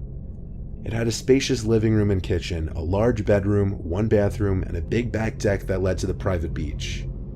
We spent all of the first day on the beach, then walked to a nearby restaurant for dinner. When we got back, this is where the weird things started happening. As soon as we walked in the door, we noticed things seemed like they were in the wrong places, like our sandals, our bags, and so on. Nothing was missing though, so we accused each other of having moved the stuff beforehand.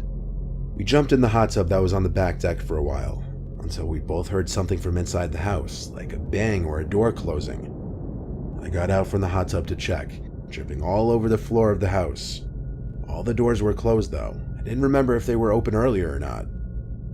Regardless, I checked the room and it was clear of any intruders, as well as the bathroom. I went back outside to grab a towel and put my clothes on. I was done in the hot tub anyway, and so was my wife, though I was growing a little suspicious, or cautious you might say. The second day we sat on the beach for a while again, then went to some of the touristy areas of the Bahamas and did dinner. When we got back, again, we felt like things were different. Our stuff seemed to be in the same spots, but the bathroom and bedroom doors were open, and we didn't remember keeping them open. We knew it was possible we were being paranoid now and didn't actually remember how the doors were left, but still it was getting uncomfortable now. We made sure all the windows and doors were locked, and we skipped the hot tub that night. We just watched movies on the TV in the living room, as there was a bunch of included streaming services on there. There was no upstairs to the house, yet we thought we could hear little taps and whatnot above our heads. Maybe the roof? Maybe an iguana or some similar creature? At this point, we were even starting to think there might be some kind of Bahamian creepy crawly in the house. It seemed like a more logical explanation as to there being an intruder in this relatively small space. That night, I was in bed before my wife. She was in the shower when I heard her scream. I basically exploded out of bed to run into the bathroom. She turned the water off by then and told me that there was something in the vent above the shower. I got on the ledge of the tub and looked in it, but it was too dark in there. However, I did hear some tiny noises coming from in there. This almost confirmed that there was a rodent or some small creature in the vents of the house.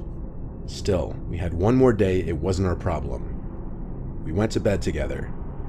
The next thing I remember was waking up to my wife shaking me. She had this horrified look on her face that immediately sent shivers down my spine. She told me to listen, and the silence of the room allowed me to hear it. This frantic whispering sound coming from the ceiling, particularly one of the ceiling vents. That was it. I grabbed my phone to call the owner of the Airbnb. I heard the ringing, but simultaneously I heard this vibrating sound from above us.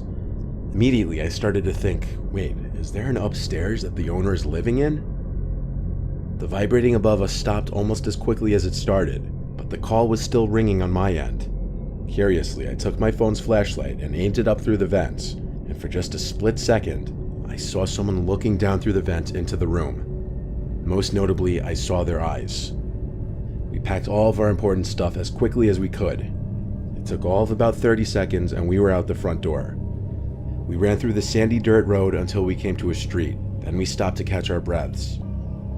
We stayed in a cheap hotel that night and the next night as well. The last day we spent most of it waiting at the airport, but we reported this incident to Airbnb and we got all of our money back, and I'm pretty sure Airbnb banned the owner of that house's account. We didn't pursue anything further with legal action, as we were just happy to get our money back. Nothing of ours was missing, but who the hell knows what kind of shady shit he was doing there when we weren't in the house.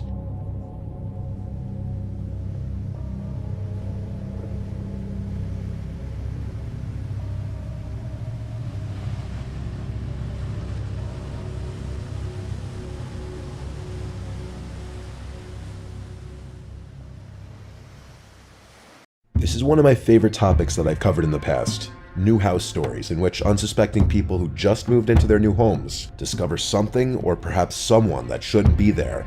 But before getting into those, I want to thank DraftKings for sponsoring this video. DraftKings is an online, real money casino that lets you play whenever and wherever legally permitted. DraftKings is an industry leader with a variety of popular slots games, exclusive DraftKings games, and live dealer table games. With the holidays around the corner, DraftKings can be your home casino for the holidays, with your favorite real money casino games right at your fingertips in the comfort of your living room by the Christmas tree and fireplace. Choose from over 300 real money games, slots, blackjack, roulette, and live dealer games. With more real money games added regularly, DraftKings Casino is changing the game with new ways to play. DraftKings is safe, secure, and reliable, and if it's not yet available in your state, check out DraftKings Daily Fantasy app, where you have a shot at winning cash prizes all season long. Head to the DraftKings Casino app right now and sign up using promo code Mr.Nightmare, and when you play just $10, you'll instantly receive $100 in casino credits.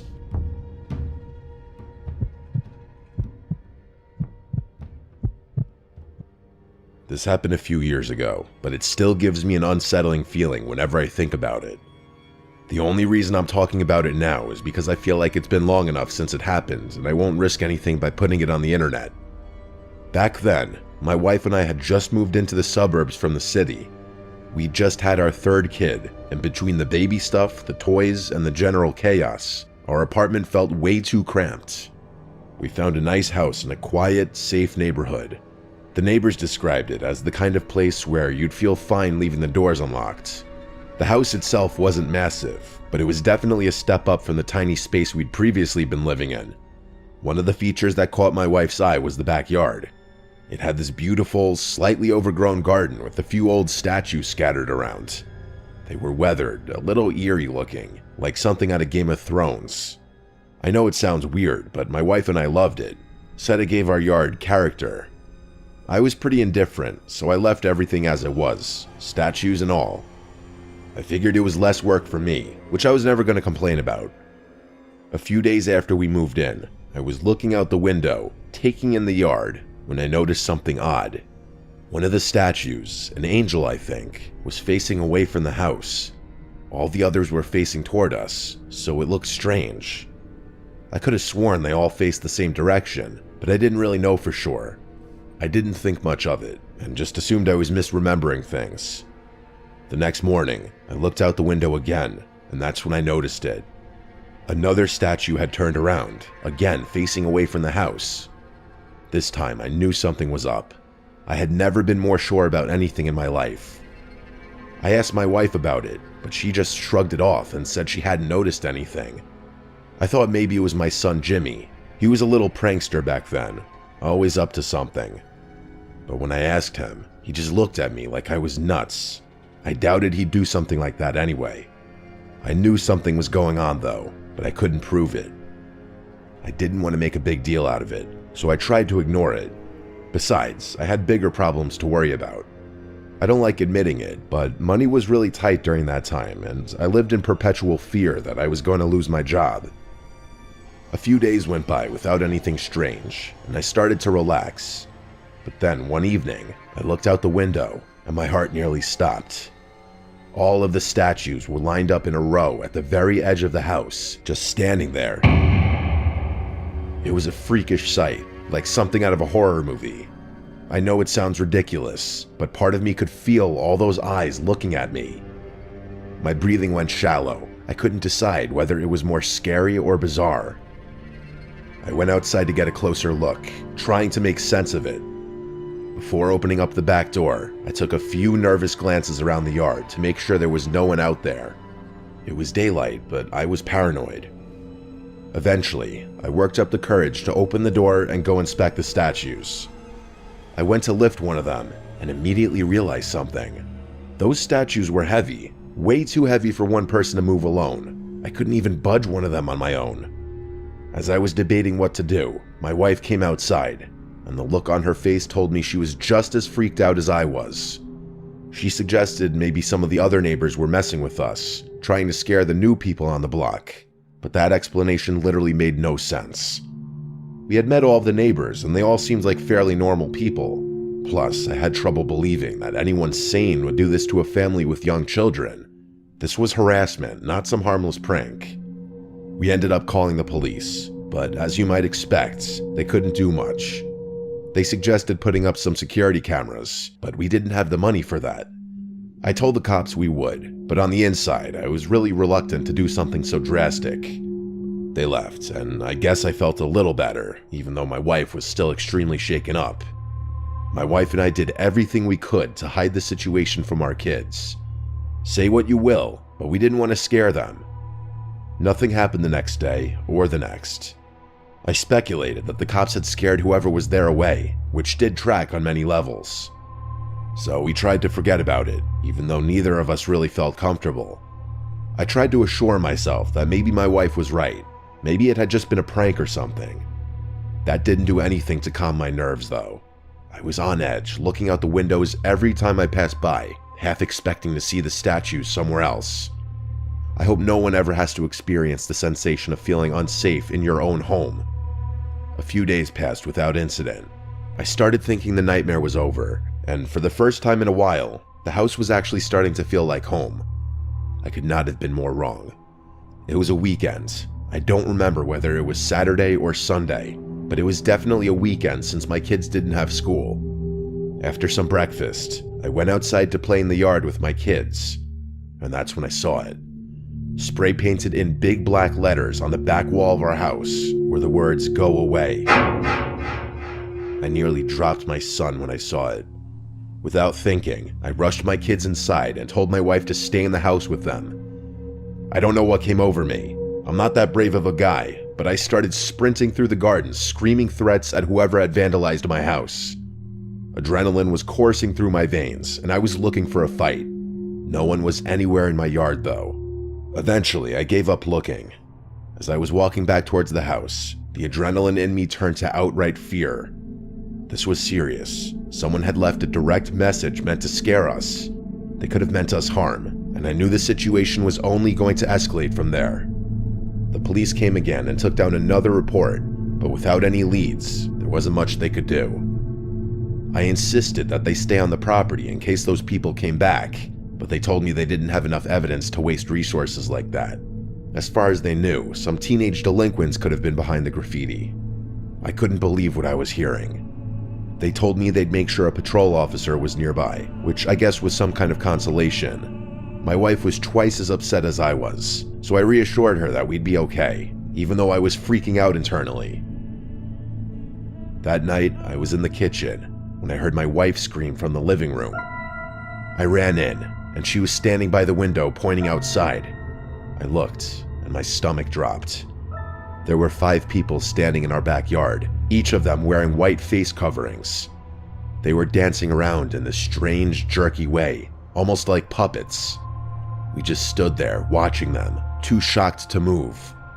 It was terrifying. I don't know what they were trying to accomplish, but it was the most disturbing thing I'd ever seen.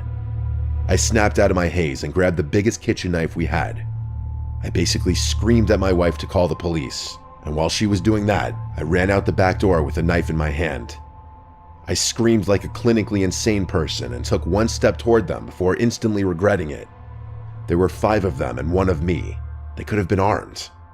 Before anything else could happen, I turned and ran back inside the house like a coward. The knife must have scared them though, because they stopped dancing and ran into the garden, out of sight. I told my wife to run upstairs, find the kids, and hide, and I guarded the back door in case they tried to break in. By the time the police arrived, those people were gone. The police did a thorough search but couldn't find any trace of them. That was the last straw. I didn't care about the costs. I bought and installed security cameras the next day. My wife was hysterical for weeks after that, begging me to let us move somewhere else. I told her that if one more thing happens, that we would, but that we'd probably be screwing ourselves financially if it came to that. Luckily, the cameras must have done the trick, because those people never returned, and we never had another incident occur on the property.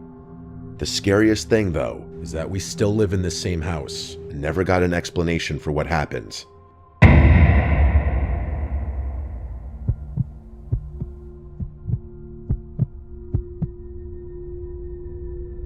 My wife Taylor and I recently moved out of our old home. She didn't like being so close to her family and wanted to put some distance between us and them, so that's what we did. We don't have kids, and she stopped working ages ago, so she was relatively amenable to my suggestions about where to move. I'm an electrician, so bouncing around isn't much of a problem for me. We eventually settled on New Mexico. We've both been rural people all our lives, so it wasn't that drastic of a lifestyle change. That was about 3 months ago, give or take. We found a fantastic deal on a place way out in the country. The house is honestly bigger than we really need, especially since it's just the 2 of us and our black lab Lola. But honestly, we figured we'd make use out of the extra space, maybe even host some of the friends we'd make. We'd been settled in for a few months when I started noticing something odd. The upstairs lights kept tripping circuits, but the rest of the house would still have power. After this happened once or twice, I knew exactly what the problem was. Like I said, I'm literally an electrician, so this kind of stuff is my bread and butter. I figured it would be an easy fix, just a matter of rearranging some of the load on the breaker, which in all likelihood was downstairs. Times like those make me happy that I'm the type of guy who knows how to fix things. To be honest, I hadn't spent that much time in the basement since we moved in. I didn't really have a reason to. We'd looked it over briefly when the realtor showed us the place, but I didn't pay much attention. Come to think of it, I don't think I'd been in there one time since then. Anyway, I walked down the stairs and started looking around for the main breaker. The basement was pretty cluttered, and definitely not the type of space that could be easily used. It looked more like a storage room than a basement. Eventually, I figured out where the main was and started futzing around. After about 10 minutes, I realized where the load imbalance was and told myself I'd rewire it when I had more time. At that point, I was about to go upstairs when curiosity got the better of me. I figured since I was down in the basement already, it probably wouldn't be a bad idea to have a look around. After all, this is my house, and it was honestly a little strange that I didn't know every square inch of it. Like I said, most of it was filled with old furniture and a bunch of junk. There wasn't anything particularly interesting down there, and I eventually concluded that trying to transform it into a usable space would be way too much of a hassle. That's when I noticed something odd. In the far corner of the basement, behind a stack of old wooden chairs, was a large metal door. It was strange because this wasn't just any door. It looked industrial grade. It was also a lot taller than most normal doors would be, and seemed pretty thick too. I walked over to it, and my suspicions were confirmed. It looked like the type of door you'd see securing a walk-in safe or some kind of panic room. My first thought was maybe it was a tornado shelter or storm room or something, but that would be a weird surprise. You'd think the realtor would have mentioned a feature like that. I tried to open it, but the handle wouldn't budge. It was locked. I immediately went upstairs and started rummaging through the drawer of keys the previous owner had left behind in case we locked ourselves out or something, but none of them worked on the door. I must have tried like 15 keys or something, but no luck. I eventually told Taylor about it, and she was just as curious about it as I was. I'm still not sure how, but she worked her magic, and we were able to get in contact with the previous owners. It was that exact phone call that took me from curious about the situation to downright concerned. They were a little odd on the phone and would pause every so often, like they were thinking carefully about what they were saying or trying not to say too much. Part of me wishes I had recorded the conversation, but hindsight is 20/20. When I asked about the door, they got quiet. Eventually, the wife said it was just a safe room in case of a tornado. I told her that was great, but we were unable to use it since it was locked. After another pause, she claimed they'd lost the key and told us to just ignore it. I thought that was extremely unlikely, since they had literally left us keys to random doors that we'd probably never need to lock. The way she said it gave me a really bad feeling in my gut too, but there was nothing I could do. We ended up hanging up almost immediately after that, as they were definitely not trying to make small talk. Taylor tried to laugh it off, told me I was overthinking it, but I couldn't let it go. Over the course of the next few weeks, I would occasionally wander down the stairs and just stare at that door, wondering what could be inside. I tried everything I could think of to open it, even some tricks I'd picked up from work, but it was no use. The lock was solid. I ended up giving up for about a week, but the curiosity ultimately got the better of me. Fast forward to 2 days ago, when things took a wild turn. After my wife's wishes, I decided to hire a locksmith. He came over, and I let him do his thing down there. After about 30 minutes, I went downstairs to check on him. He told me that the lock was unusually complex for a simple panic room. Those were his exact words. I was worried he wouldn't be able to get it open, but to my surprise, he actually managed to crack it after another half hour. I wish he hadn't. Inside, the room was set up like some kind of shrine. There were old black and white photographs on the walls, all covered in strange symbols that I didn't recognize. In the center was a chair, just facing the wall. It looked like someone had spent a lot of time sitting there, just staring at nothing. In one corner, there was a cot with crumpled blankets, and it smelled stale and kind of gross. Then I noticed the trash. Empty chip bags, crumpled water bottles. The realization smacked me in the face. Someone had actually been staying down there, and not that long ago. I was dumbfounded. I didn't think the situation could get much worse, but of course, that's what happened. As I was trying to take it all in, I noticed a second door on the far right side of the room. It was small and half hidden by the minimal light, but it was there. I opened it and realized it led to a set of stairs that led to the cellar door outside the house. I felt like such an idiot. I hadn't even had the foresight to check the cellar door when we moved in, since I just assumed it led to the basement. In all the time we'd lived here, I had never even opened it. My bewilderment at the whole thing soon became terror. Someone had literally been living in my house for who knows how long. Things started clicking in my brain. Since moving in, my wife and I had noticed a few weird things that we couldn't explain. Most of the time it was just things going missing. Until that point, I had just assumed my wife had misplaced things, which she did have a tendency to do. This discovery changed everything though. Someone had been living in our house. I had to repeat that thought a dozen times in my head before I could fully wrap my mind around what was going on. I didn't know who had been in there or why, but I knew I didn't want them coming back. I tried calling the previous owners, demanding an explanation, maybe even threatening legal action, but they wouldn't pick up. Either they disconnected their number or they just didn't want to deal with it. Taylor was freaked out, and I was too. That night, I took some heavy furniture and barricaded the cellar door from the inside. I found a heavy-duty looking chain and padlocked it shut for good measure. I didn't care what it took. There was no way I was letting someone sneak back in through that door. The police came and took down a full report before leaving, telling us they'd do their best to try and get in contact with the previous owners. We even called our realtor, who was horrified and said she'd assist the police in any way she could. That night, as we were getting ready for bed, we heard it. There was a loud bang on the front door. Lola shot up, barking like crazy, and we both froze. Neither of us moved. just staring at each other, listening. After a few minutes, the banging stopped, but then we heard small rocks tapping against our bedroom window. Taylor held on to Lola, and I went to look out the window.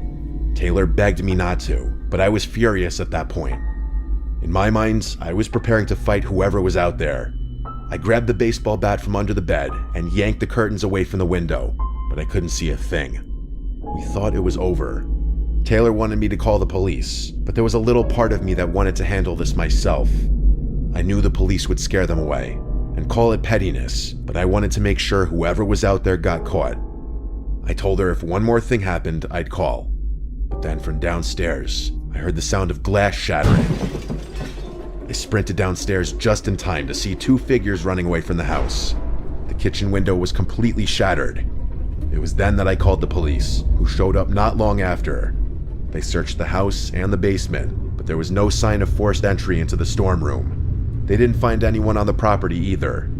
Their best guess was that whoever had been living down there was angry when they realized they were locked out and decided to come back and scare us. I was both furious and horrified. My wife has been a wreck ever since. The police escalated the situation since an actual crime happened and said they're working on tracking down the previous owners, but that it could take a few days. That was 2 full days ago, and we still have not been able to get in contact with them. I think the police scared away those squatters though, at least for now, as they haven't been back to our house since.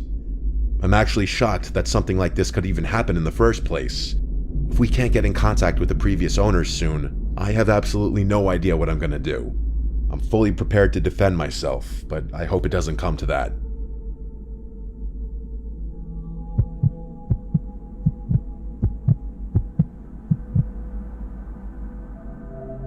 When I bought my first house, I was only 27.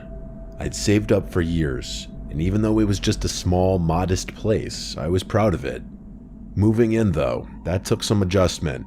I'd lived with my parents my whole life, along with 3 siblings and 2 dogs. The house was loud, always buzzing with life. But this was quiet. Really quiet.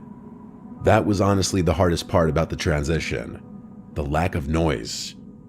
Living alone felt strange, and at first, I wasn't sure I'd ever get used to it. I'm sure anyone who's gone from living with family to living alone knows what I'm talking about. One thing I loved about the house was the tiny balcony on the 2nd floor. Don't get the wrong impression, I don't even know if I can really even call it a balcony. It was barely big enough to stand on, and I couldn't even fit a chair out there.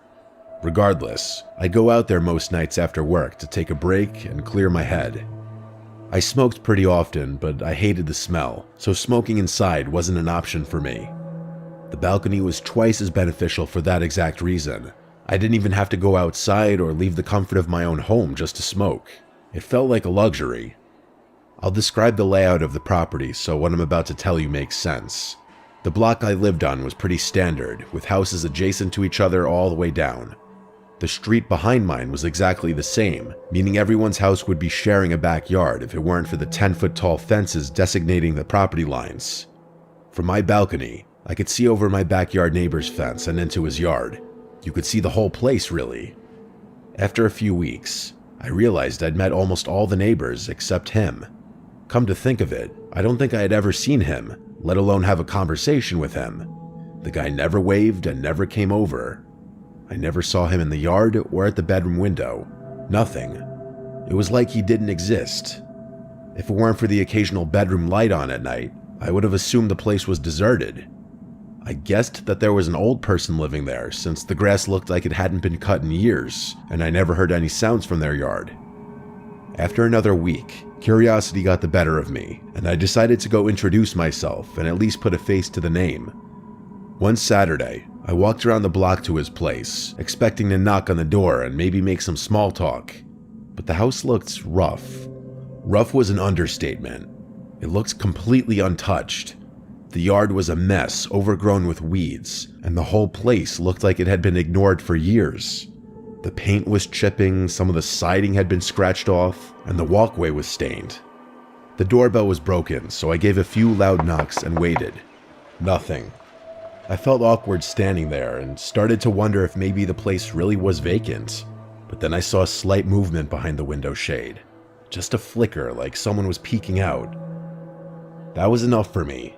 Someone was in there, spying on me, but wouldn't open the door for some reason. I turned to leave, when all of a sudden, the door flew open, slamming against the wall like someone had ripped it open in a violent rage. I jumped back, totally thrown off. I whipped around and found myself face to face with an elderly Asian woman standing in the doorway, staring at me. She was short, with gray hair pulled back in a tight bun. Her skin was wrinkled, but somehow tense, like she was flexing her face muscles, if that even makes sense. Her eyes were wide, unsettlingly wide. I can't even lie, I was pretty freaked out just looking at her. There was something off about her, like it looked like she was on something. She didn't say a word, just stared with no expression on her face. Eventually, I cleared my throat and introduced myself as her new neighbor. After a few seconds, she said her name was Priscilla and gave me a half smile. And that was it. She didn't even ask my name, she just stood there, watching me. I nodded and turned away, not knowing what to say. I left feeling more unnerved than I wanted to admit. I never heard the door close behind me, but I didn't want to turn around and get caught looking. Later that night, I went out to my balcony like usual, trying to forget about the strange interaction. At that point, I had no idea of the ordeal that I had just gotten myself into. When I glanced over the railing, there she was, that crazy-looking lady from earlier, standing dead center in her yard, looking straight up at my house. She didn't move, didn't call out, just stood there staring. It was one of those moments where you wonder if you're actually seeing what you think you're seeing. I didn't know if I should say something, wave, or pretend like I hadn't noticed her.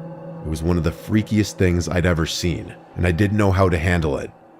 I went back inside and told myself she was just a little messed up in the head, and that I shouldn't be getting worked up over a harmless old lady. But it didn't stop there. The following night, I saw her again, but this time, she was moving from one window to another inside her house, watching me from each one.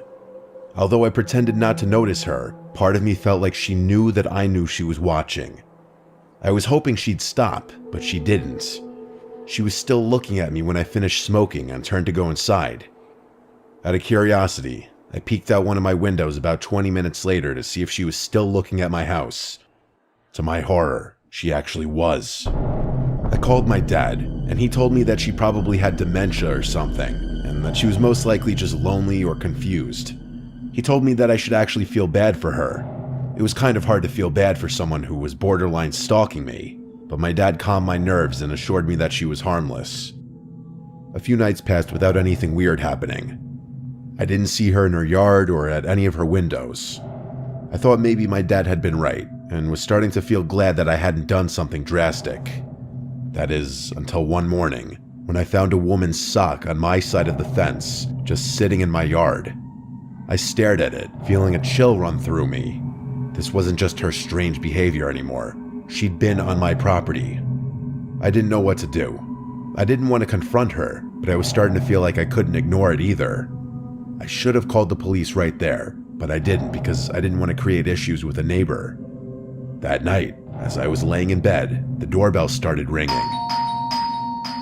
Not once, not twice, at least a dozen times, one right after the other. I didn't even need to look. I knew it was her. In my tired haze, I wasn't thinking clearly. I was more annoyed than scared.